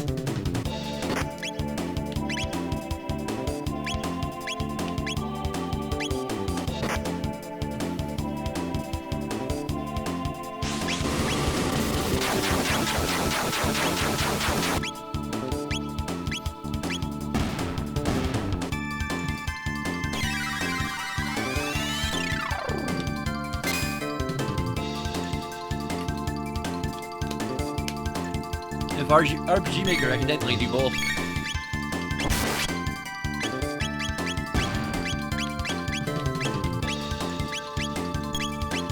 I guess with any kind of development tools, I can definitely do both.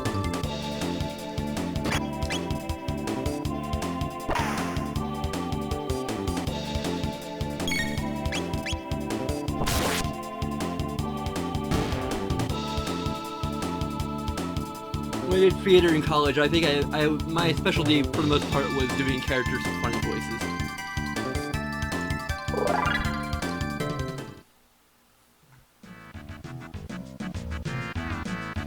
The first role I did was a televangelist.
But talking about wanting to design video games reminds me of something that I thought about Chrono Trigger recently, which is that, and I think JRPGs in general, like, a lot of Western RPGs are open world games, but I think that most JRPGs are what I would describe as a gradually opening world game, or gradually opening world games, where you sort of, I think in a way that this design philosophy is a lot more rewarding to players, because you get to explore more as you go on, rather than just having everything open to you from the get-go. I think I broke it down into, like, there's basically like three different philosophies that can be mixed and matched to some extent, but like there's like a completely open world like Skyrim, where like for the most part you can just kind of go wherever you want and do whatever you want, and there's like no real, like there may be certain areas where like there's more powerful enemies, but those are kind of few and far between.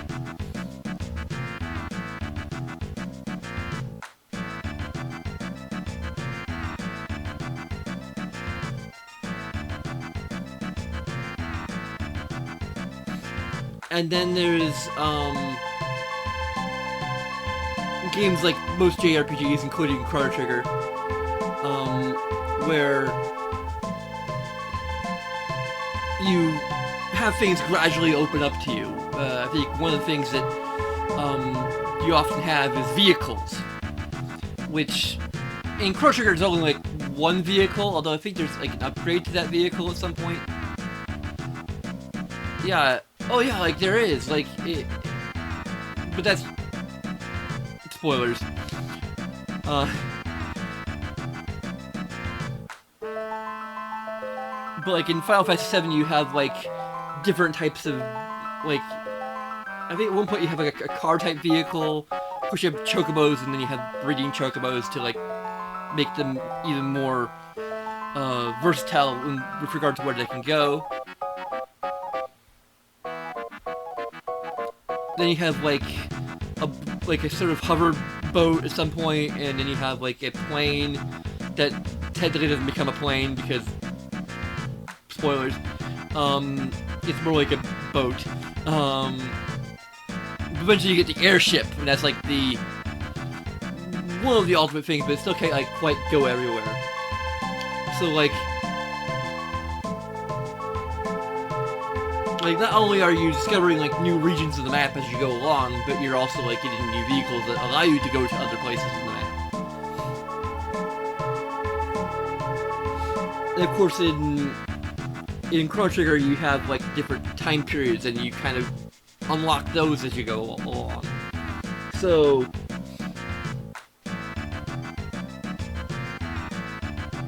then there's, I guess, the third philosophy, which I might call like the philosophy that the Witcher games do, and I think a lot of MMO RPGs do, which is the idea of a world that is open, but there are like areas that you're only really meant to go to much later in the game, when you're a higher level. You know, you run into an enemy that's like really super powerful, and you're like, okay, I'm not meant to be here yet.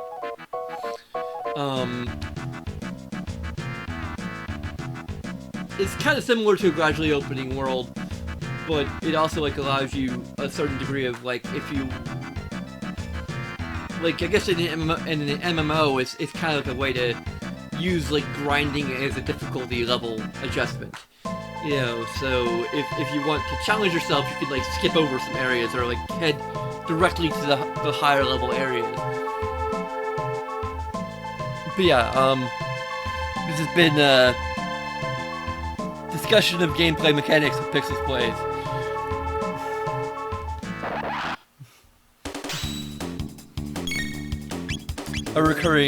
A possible recurring segment.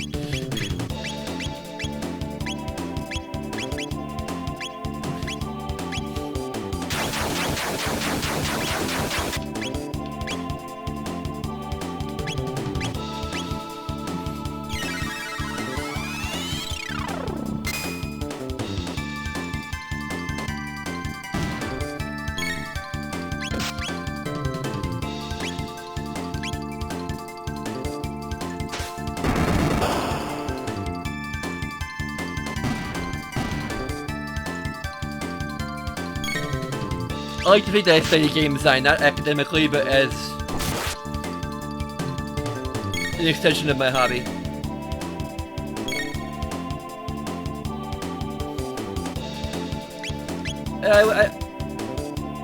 I guess that would be another one. Like, you have, like...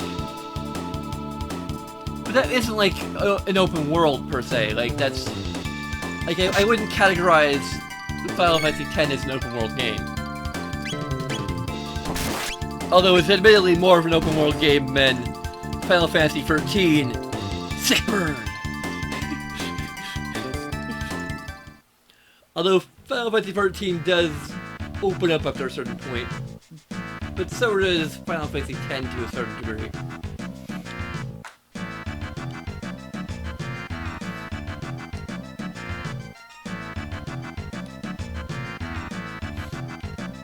Along with that, you have like another aspect, which would be how the open world is handled, which would be basically seamless open world, which I would count Chrono Trigger as, or, you know, seamless opening world. I mean, yeah, like there's different levels and dimensions to it, but like you can still like walk from like one place to another without like going to like, it feels like one world, you know, more or less. Then you have games like, I think I'd say Mass Effect, and like I think most of the BioWare games actually, Mass Effect, Dragon Age, where you have a compartmentalized open world. I think Dragon Age Inquisition, I think, feels a lot more open world-ish than the other Dragon Age games, but it is compartmentalized. Like, you have these big, open, sprawling areas, but they're, like, each their own little section.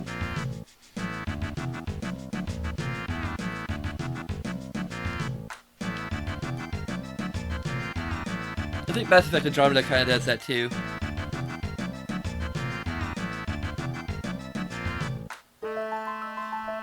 Actually, yeah, I'd say Mass Effect Andromeda and Dragon Age Inquisition are, like, the most open world of their respective franchises, but they're compartmentalized.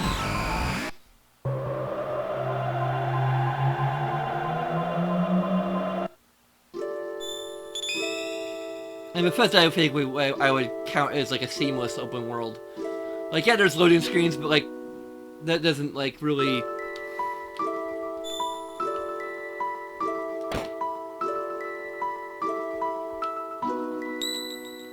Like, the only parts that are compartmentalized in Bethesda games, I would say, are, like, the DLC areas.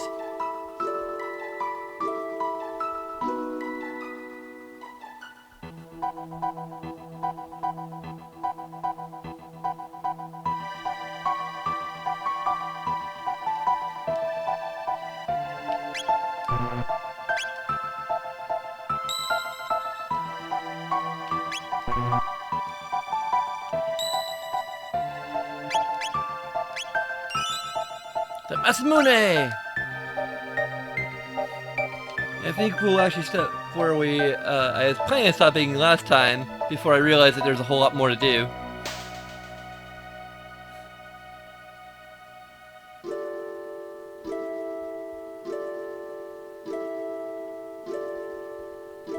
And then Chrono Trigger has like so many fans from around the world.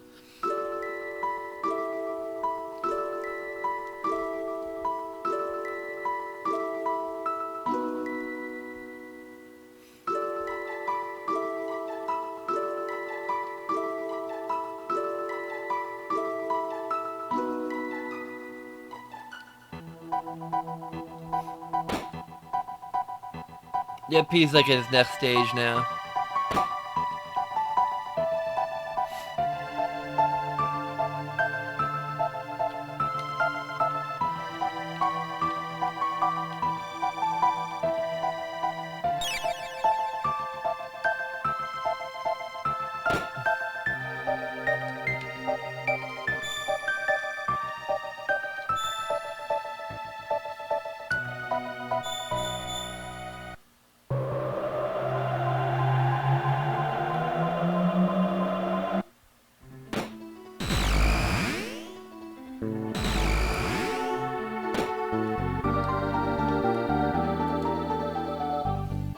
I think the only people who don't like Chrono Trigger are the people who don't like it, or people who are just don't have good taste.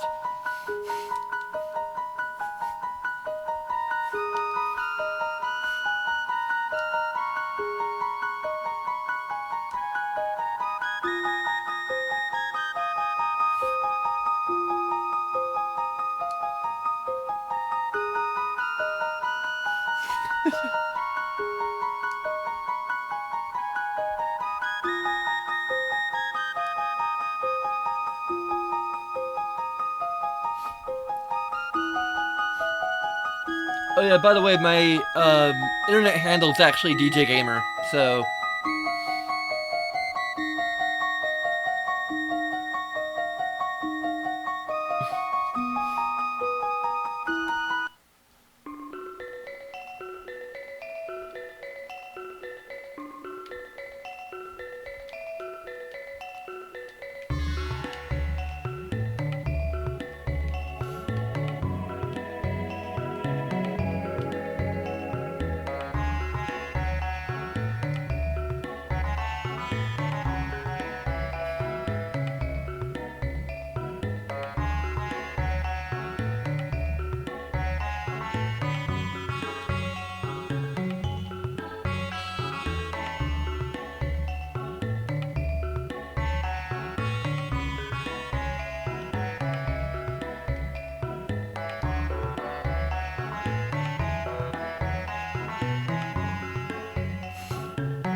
Do you have anything new to buy?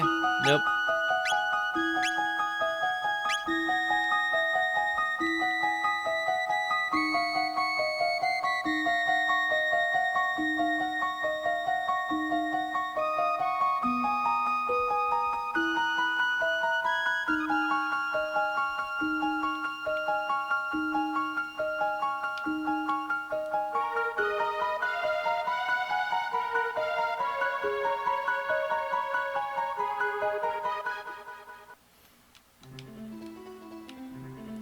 I think we'll reunite with Frog, and then we'll do one last epic thing with him.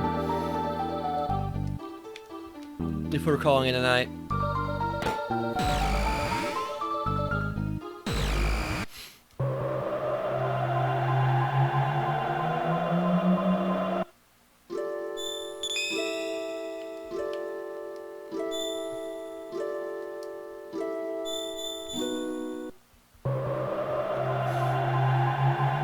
It is kind of annoying that the portal's like right before a bunch of enemies. I mean, yeah, you can cut through them pretty quickly, and there's like a number that you can avoid. But this one you can't.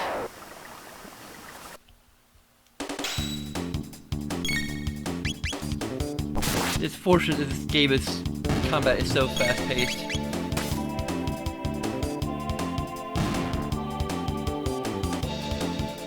I think this might be like the only game that the completionist actually like rated complete it, or like one of the very few games that the completionist actually said complete it. Actually, very much agree with that sentiment. This game is like replayable on like not just the level of like there being so much stuff to replay, but or like no, I think it's oh Lord.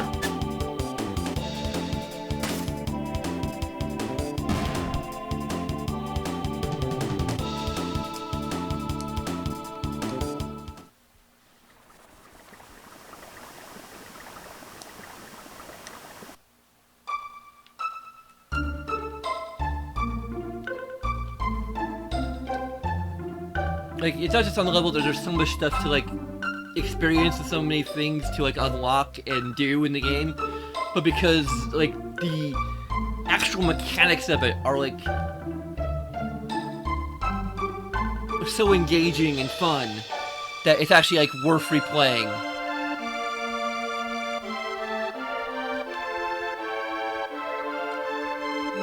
Because games that have, like, so much unlockable or, like, just, you know, ultra endings and stuff like that, like, can sometimes feel like they're forcing you to replay it to experience everything the game has to offer. Like, I'd say Dragon Age Inquisition kind of falls into that trap where, like, yeah, there's so many, like, different things you can experience in the game.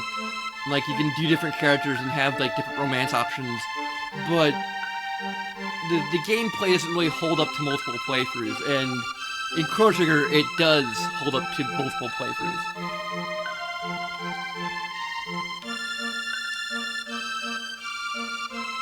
At least I have that feeling.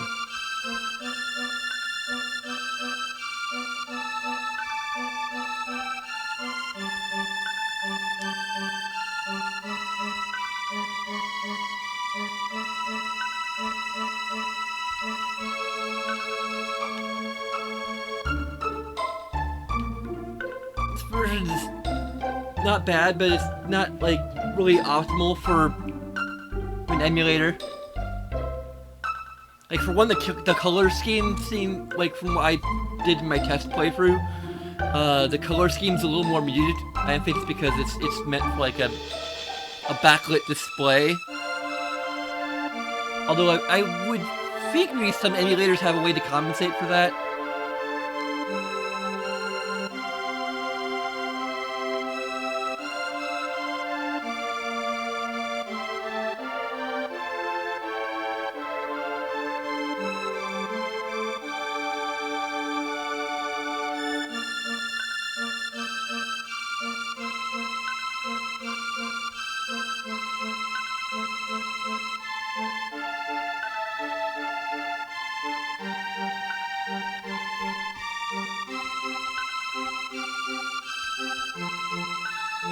I'm sure someone has, like, fixed that. I don't know if I ever actually got that far.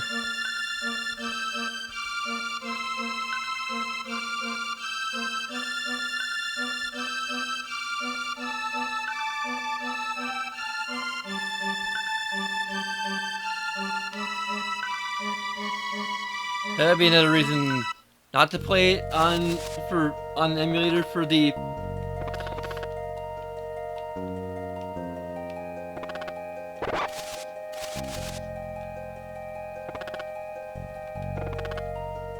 come on. You really want to die that badly?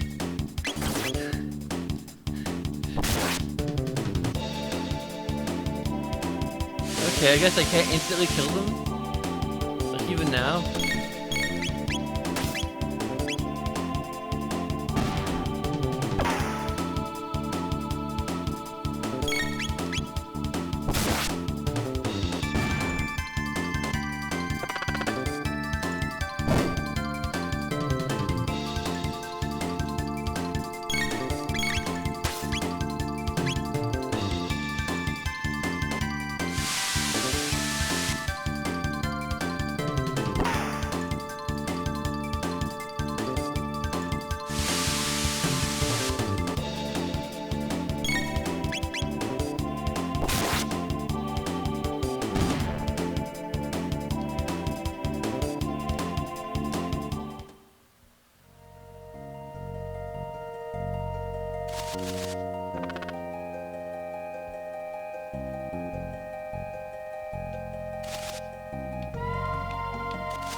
Well, I actually gave Frog a voice in the last part, although I'm not sure if I should give any of the. Well, I don't know. I gave Frog the voice of Sean Connery.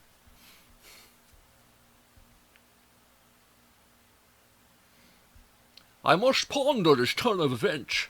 Remaineth here for the night.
Yeah, I just got it during this recent playthrough.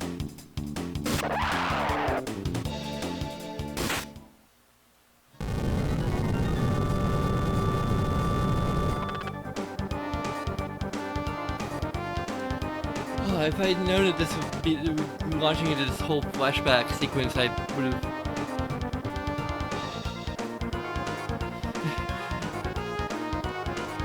It's not quite too late yet. It's just been a long time. This has probably been my longest part of all the parts that I've done this far. Like, we're going into like 3 hours. I'll probably try and insert some extra ad breaks in post.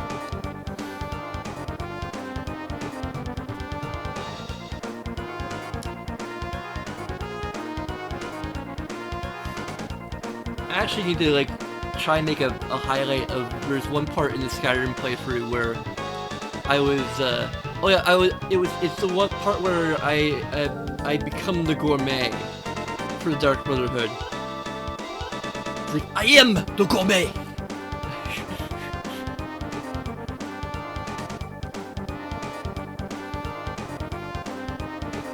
I gave him like a slightly French accent, I guess.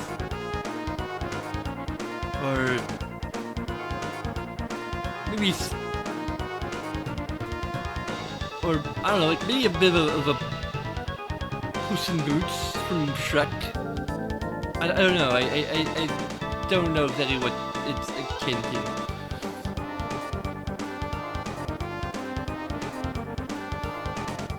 Must be in the same time zone, because that's what time is for me. Central Standard Time! Represent!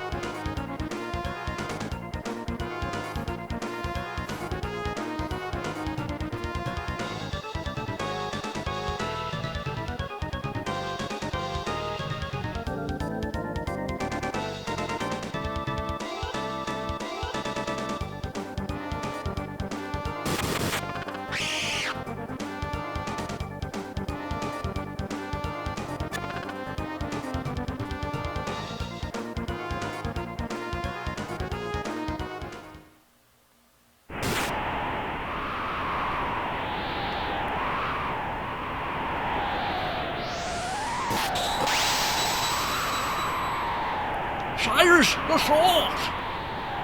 The Masamune!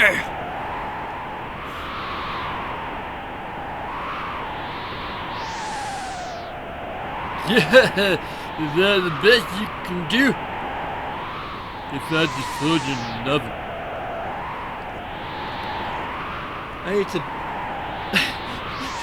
Man, I really need to like watch some videos of Ozzy Osbourne talking. Because all I remember him from is Austin Powers 2.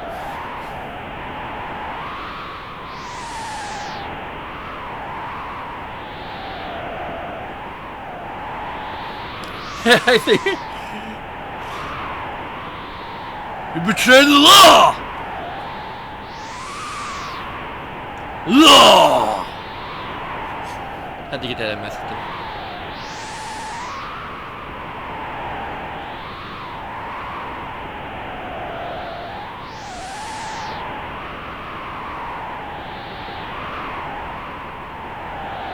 Cyrus, I am gonna.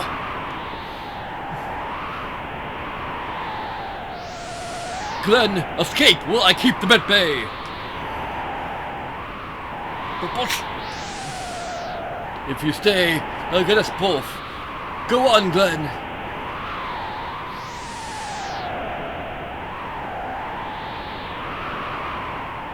You better worry more about yourself, Cyrus.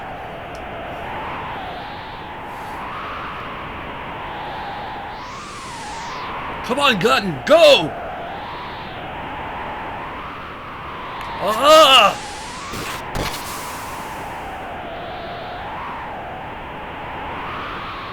The Cyrus! Run, Glenn! Flee, you fools!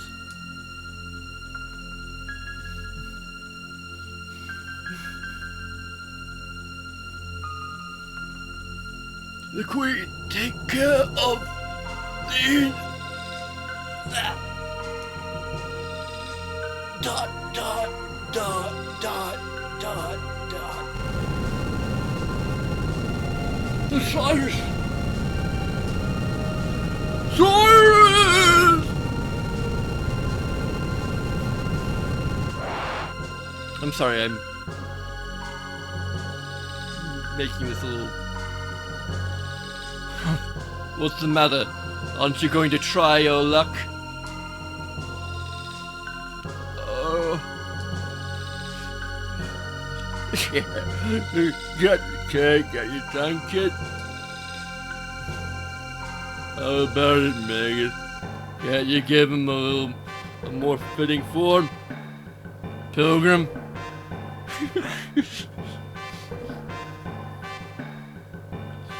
Ozzy's voice is all over the place. Alright, why not? There's always time for a little fun. Oh! Oh! Ugh!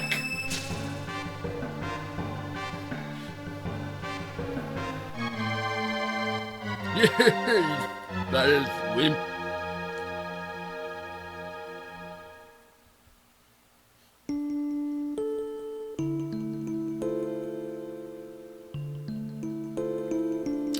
"10 years have passed.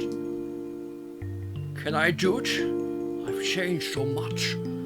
Alas, poor Cyrus."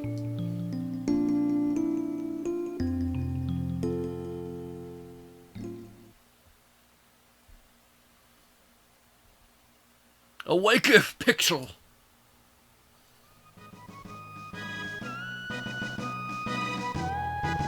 "Though we may fail, let us go to Magus's lair. Thou knowest his power.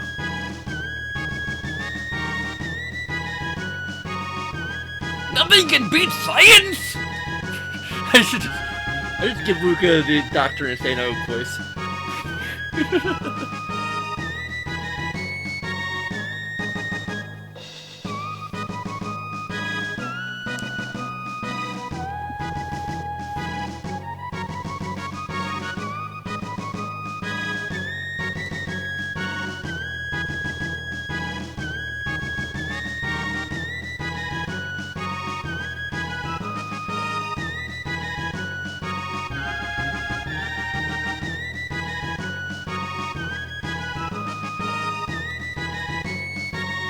I'll definitely keep Marl at least as long as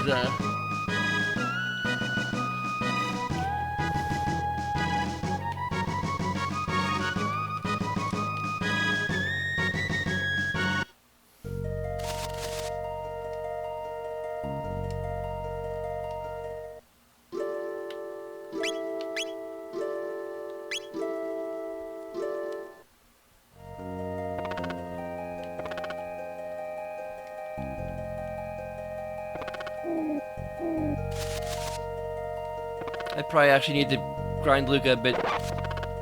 Anyway.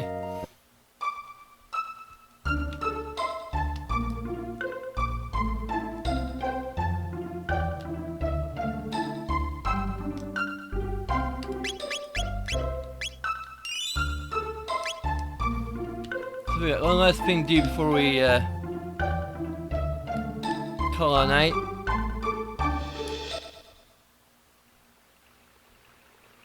Wait, is it here? Let me see here. Okay, go east from Fiona's Villa to the mountains near the sea. Okay, I think it's this one.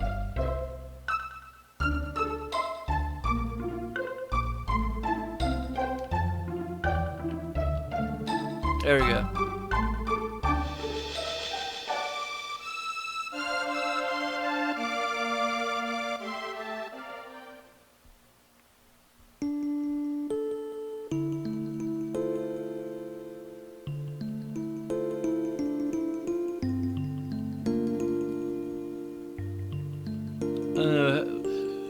A super young Sean Connery.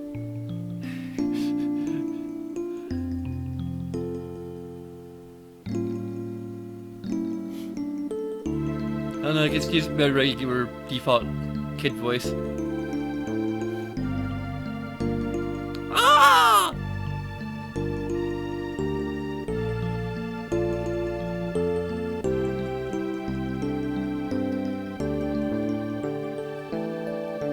It's Cyrus! Run for your lives!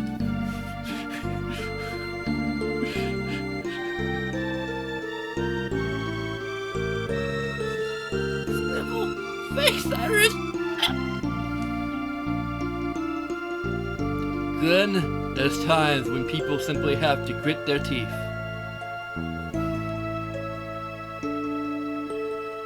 But it hurts when I get hit. They...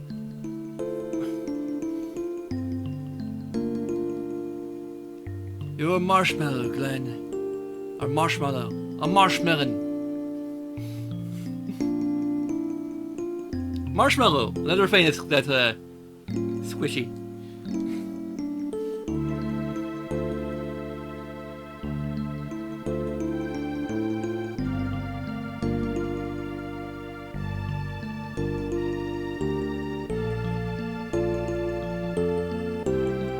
Hey Glenn, I've been thinking about becoming a knight. I knew you were going to enlist. You'll make a great warrior.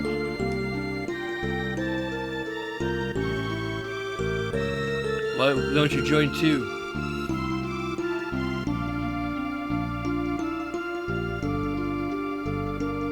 I don't think I'd make the cut. I can do a more younger Sean Connery.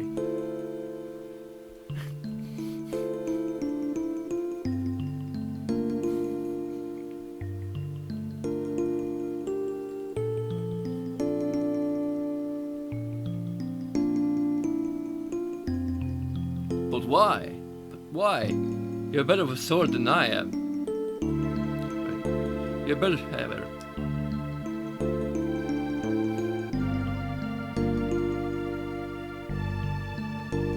I don't know. I think I'd really lose if I had to hurt someone.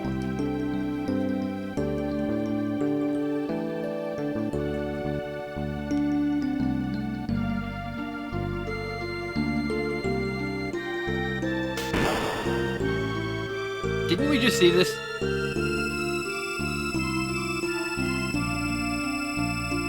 I guess we're seeing the conclusion of it.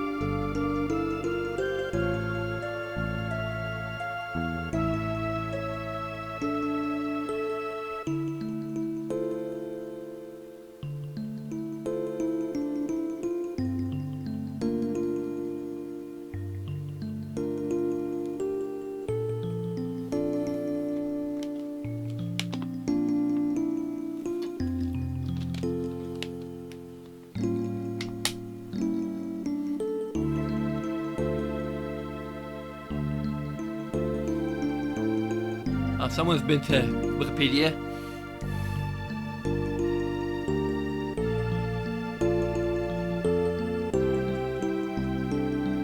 Handful was a Masamune.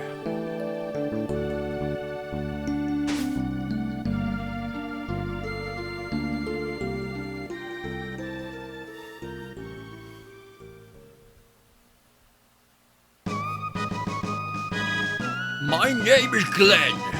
Cyrus's hopes and dreams, and now the Masamune. Forthwith I shall slay Magus and restore honor.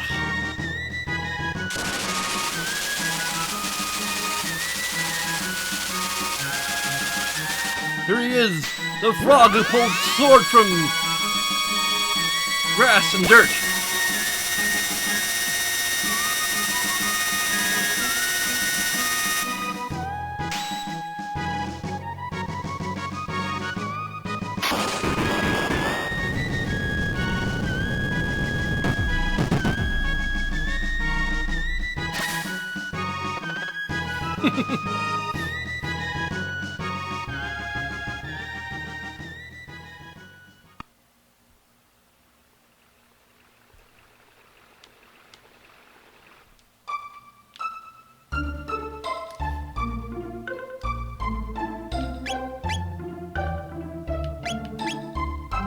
Oh no, we need to make a different save. We need to be able to reload that whenever we want, just to see that cutscene.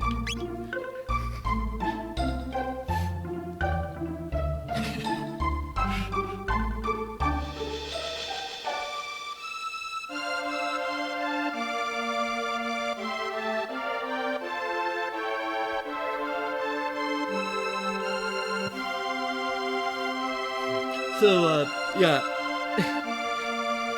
That's where I wanted to end.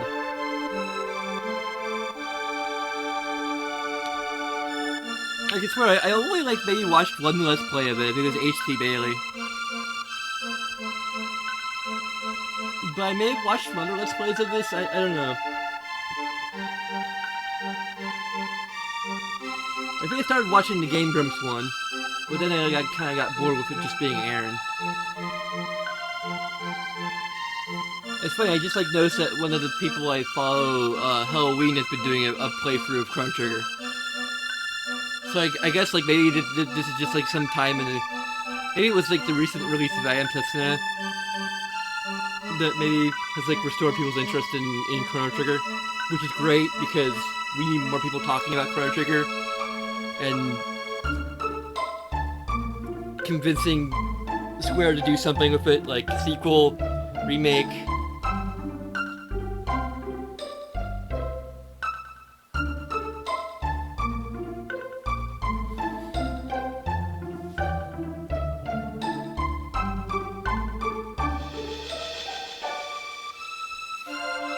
Again, my like dream remake of Chrono Trigger, like I would settle for like just kind of like a something like graphically on par with I Am Setsuna, but with like a lot more variety in terms of the environments, obviously. But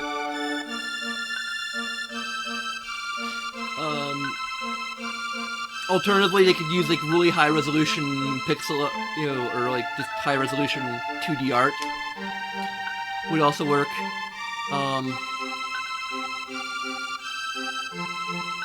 I tend to stream in the evening, although I may be streaming in the morning or like afternoon tomorrow. Like I have like Monday through Wednesday off this week, so.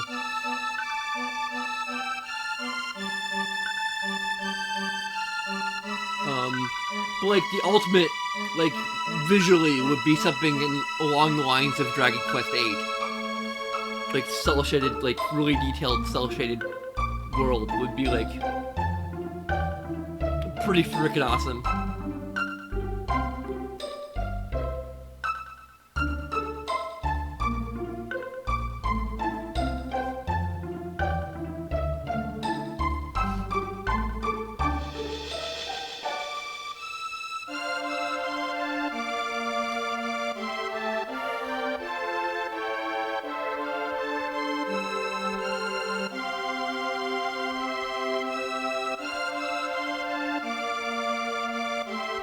I don't know, I don't really have a schedule per se. Like, it might be in the evening, but I might be doing like the closer to the afternoon, especially given the fact that I don't really have. I think I've created like all the title cards that I care to. Although I don't know, I think I might spend tomorrow afternoon like catching up on all the YouTube videos I haven't been watching. Because there's like Critical Role, I gotta catch up on Critical Role. I mean, it's just like one episode, but like those are like 3 to 4 hours long. So I'll probably, and then there's Lotus Prince's Let's Play of Rule of Rose.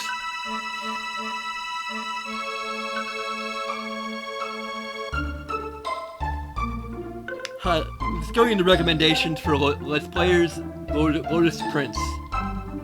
Although I think I don't know,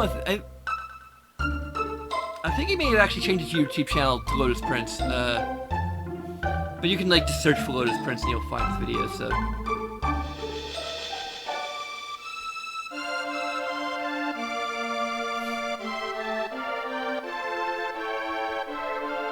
Anyway, I guess I should. Once again, I want to show my special desktop wallpaper that I've created.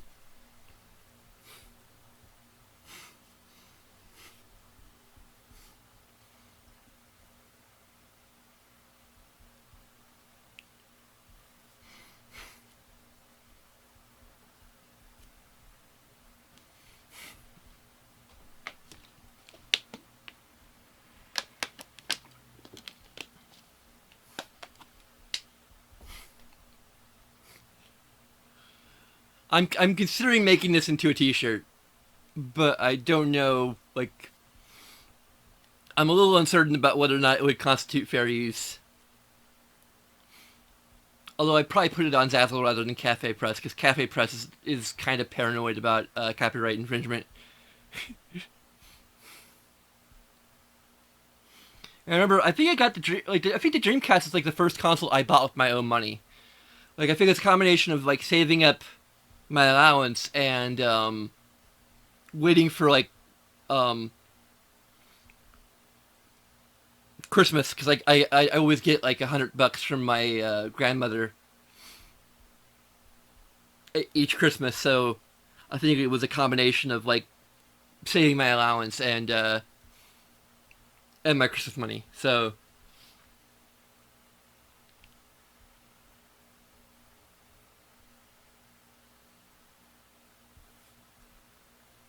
I think my PlayStation is the only like PlayStation and PlayStation 2 actually.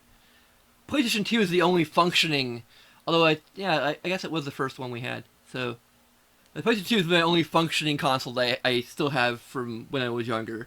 And the PlayStation is one that isn't functioning, but it needs a new spindle.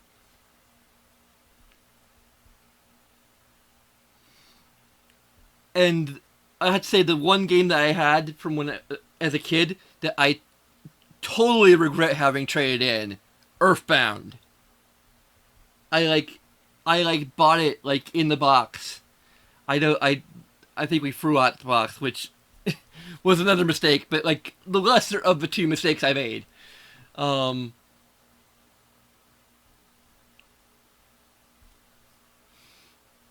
but yeah, once I get the spindle repaired on my PlayStation 1, or once Aaron, my friend, gets it repaired, I will have like all the PlayStations.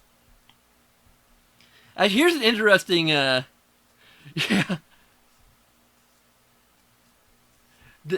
It was also before the retro scene, the retro game scene exploded.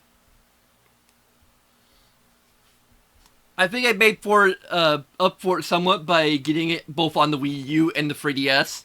So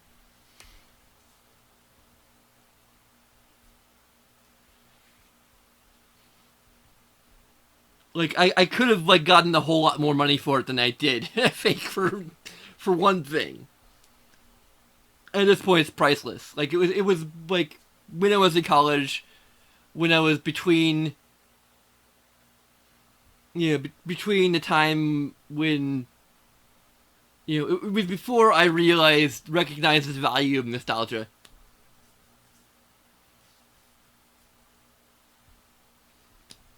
I think I may have traded in for an Xbox, if I'm remembering correctly.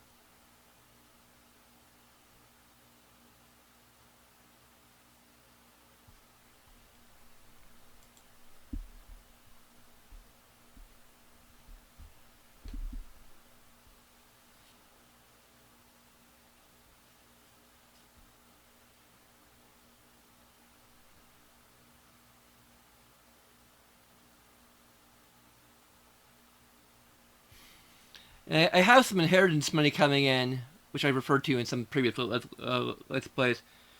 There's some complications with, like...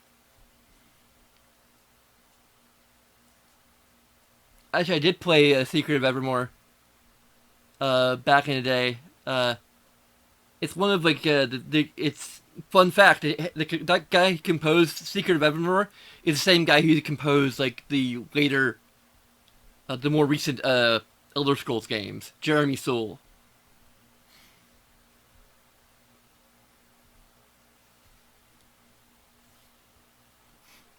Yeah, I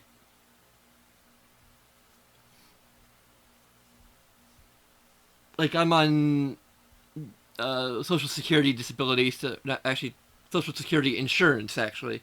So like there's some complications with, but fortunately with the Able Act, I'll be able to like put some of it into a like a special fund, thanks to the Able Act. So I can literally say, "Thanks, Obama."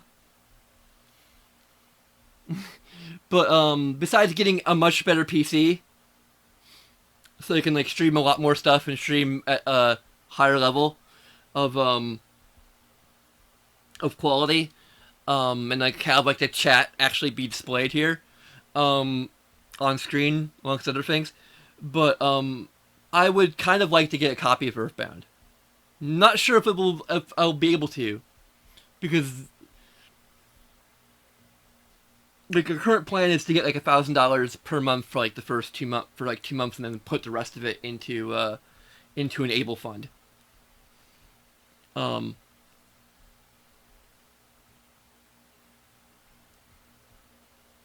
and actually, I'd kind of rather like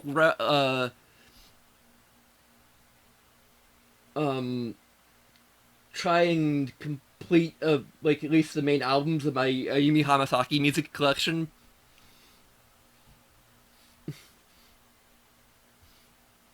I'll have to like go around pricing copies of Earthbound, but I'd kind of mainly I like the box and the strategy guide.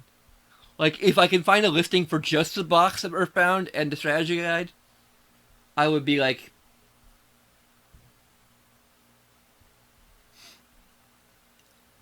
pretty much okay with that. Um, but $1,000 would probably eat up at least half of my month's allotment, if not more. Um, I doubt that classic retro games would be one of the things that I'm allowed to use from the Able. It's technological assistance with my video game addiction. Um,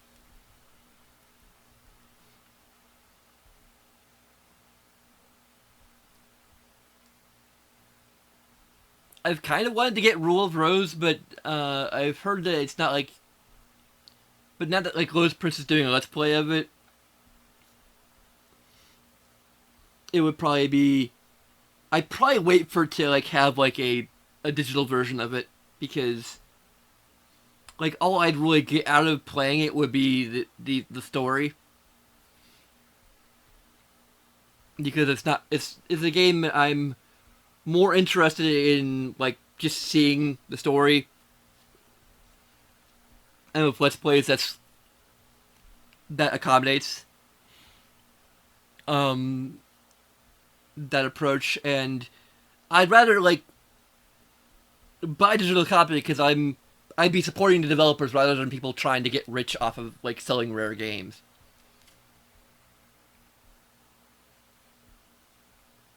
So if they like made it available like as a PS2 on PS4 game, for example, I would probably buy it. But other than that, I probably wouldn't touch it. Like there's a lot of games that I'd probably rather get digital copies of than physical copies. Like in terms of like retro games, like Earthbound, I think would be like the one that I would want a physical copy of with the box, because the box is huge and awesome. So like I would settle for just like getting the box and the strategy guide, because like I already have like the game on 2 platforms, so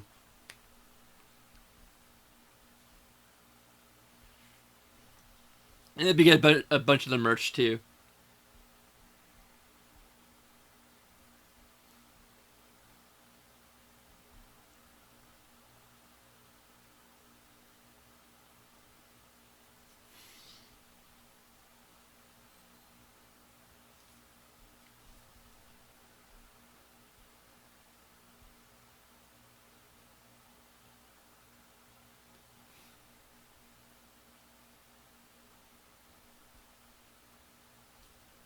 Although I have no idea where I'd put the Earthbound box.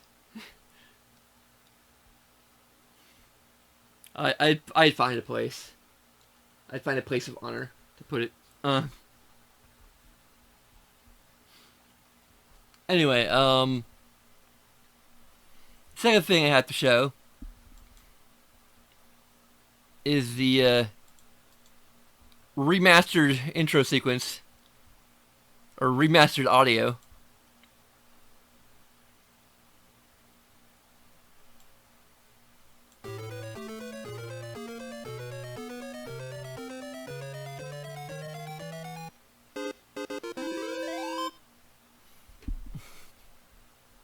It's much less jump scary.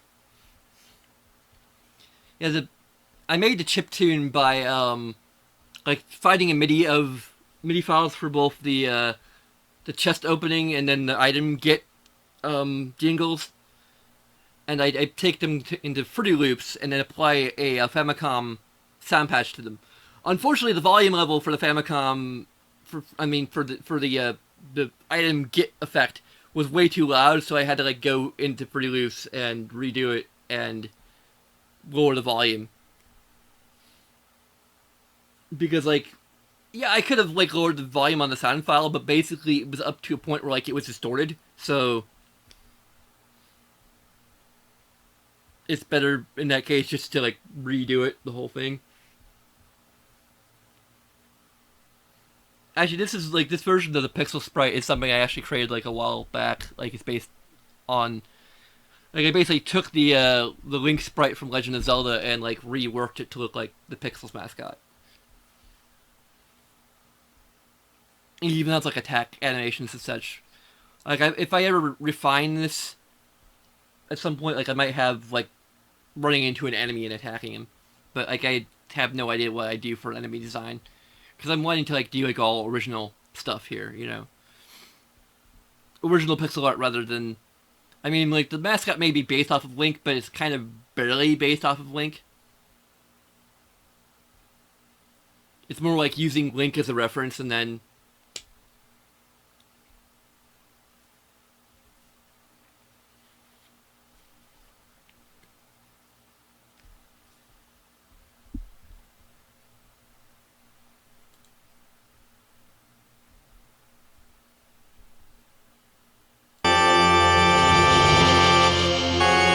If you don't really know anything about being able to play music on here on XSplit, is that you have to like put the thumbnail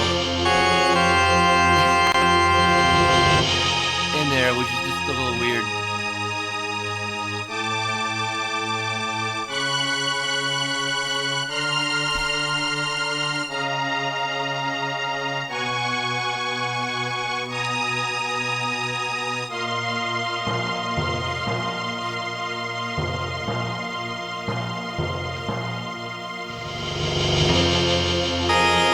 Like even if I can't get the music is a little too loud.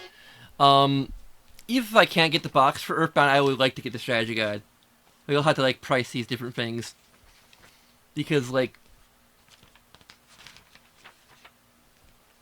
I look at the Chrono Trigger strategy guide. Like I really like the artwork and like I studied commercial design in college or commercial art in college, so never graduated, but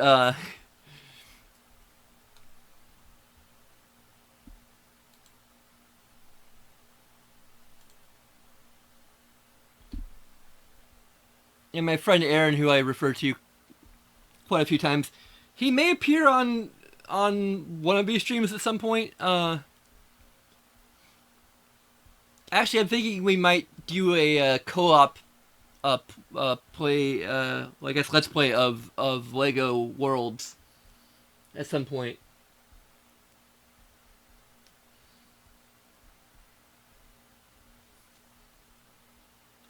But he's in the he has some like final um records of like game music. I think he has a Pokemon final record. Like I think he might have like a friend or acquaintance or like something that like can press vinyl records. I don't know. It's the website that he goes to. I can't remember. I'll have to ask him.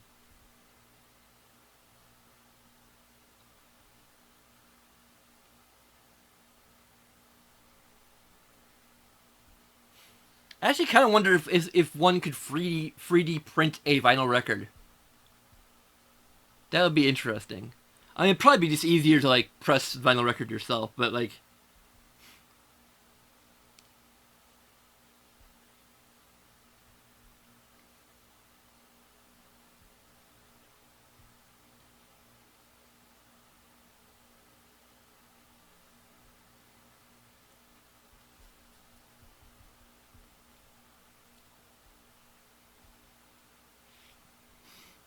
Yeah, anyway, I think I've run out of things to talk about in this conclusion. Um, it's almost 10 o'clock, so um, I should probably. And I'll go to scene one here.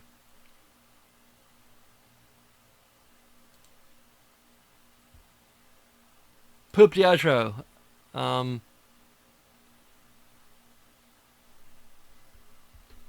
so, as always, LCS and DFTBA, thanks for watching. You can follow us on Twitter. The Twitter for the channel as a whole is pixels_plays. And my personal Twitter handle is PixelsDJGamer.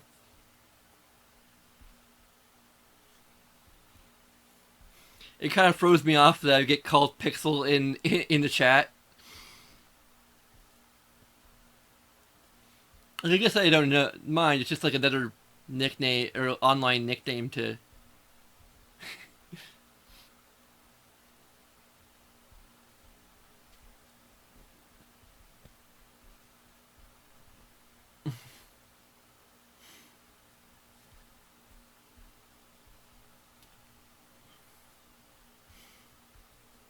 Actually, I'm not too active on Twitter, so like you can just like follow one or the other because I think both of them. Uh, Actually, I don't know. I think both of them might might post notifications. It might depend actually, because I think with my PS4 live streams it will like send notifications to both because uh, this channel's like tied to the Pixels Place Twitter and my PlayStation Network account is tied to my personal Twitter. So um, I think in that case it sends to both, but I don't think it does for these live streams, like for Chrono Trigger. So if you want notifications for Pixels Plays, the Pixels Plays Twitter is your best option. So anyway, thanks for watching. I'll see you next time.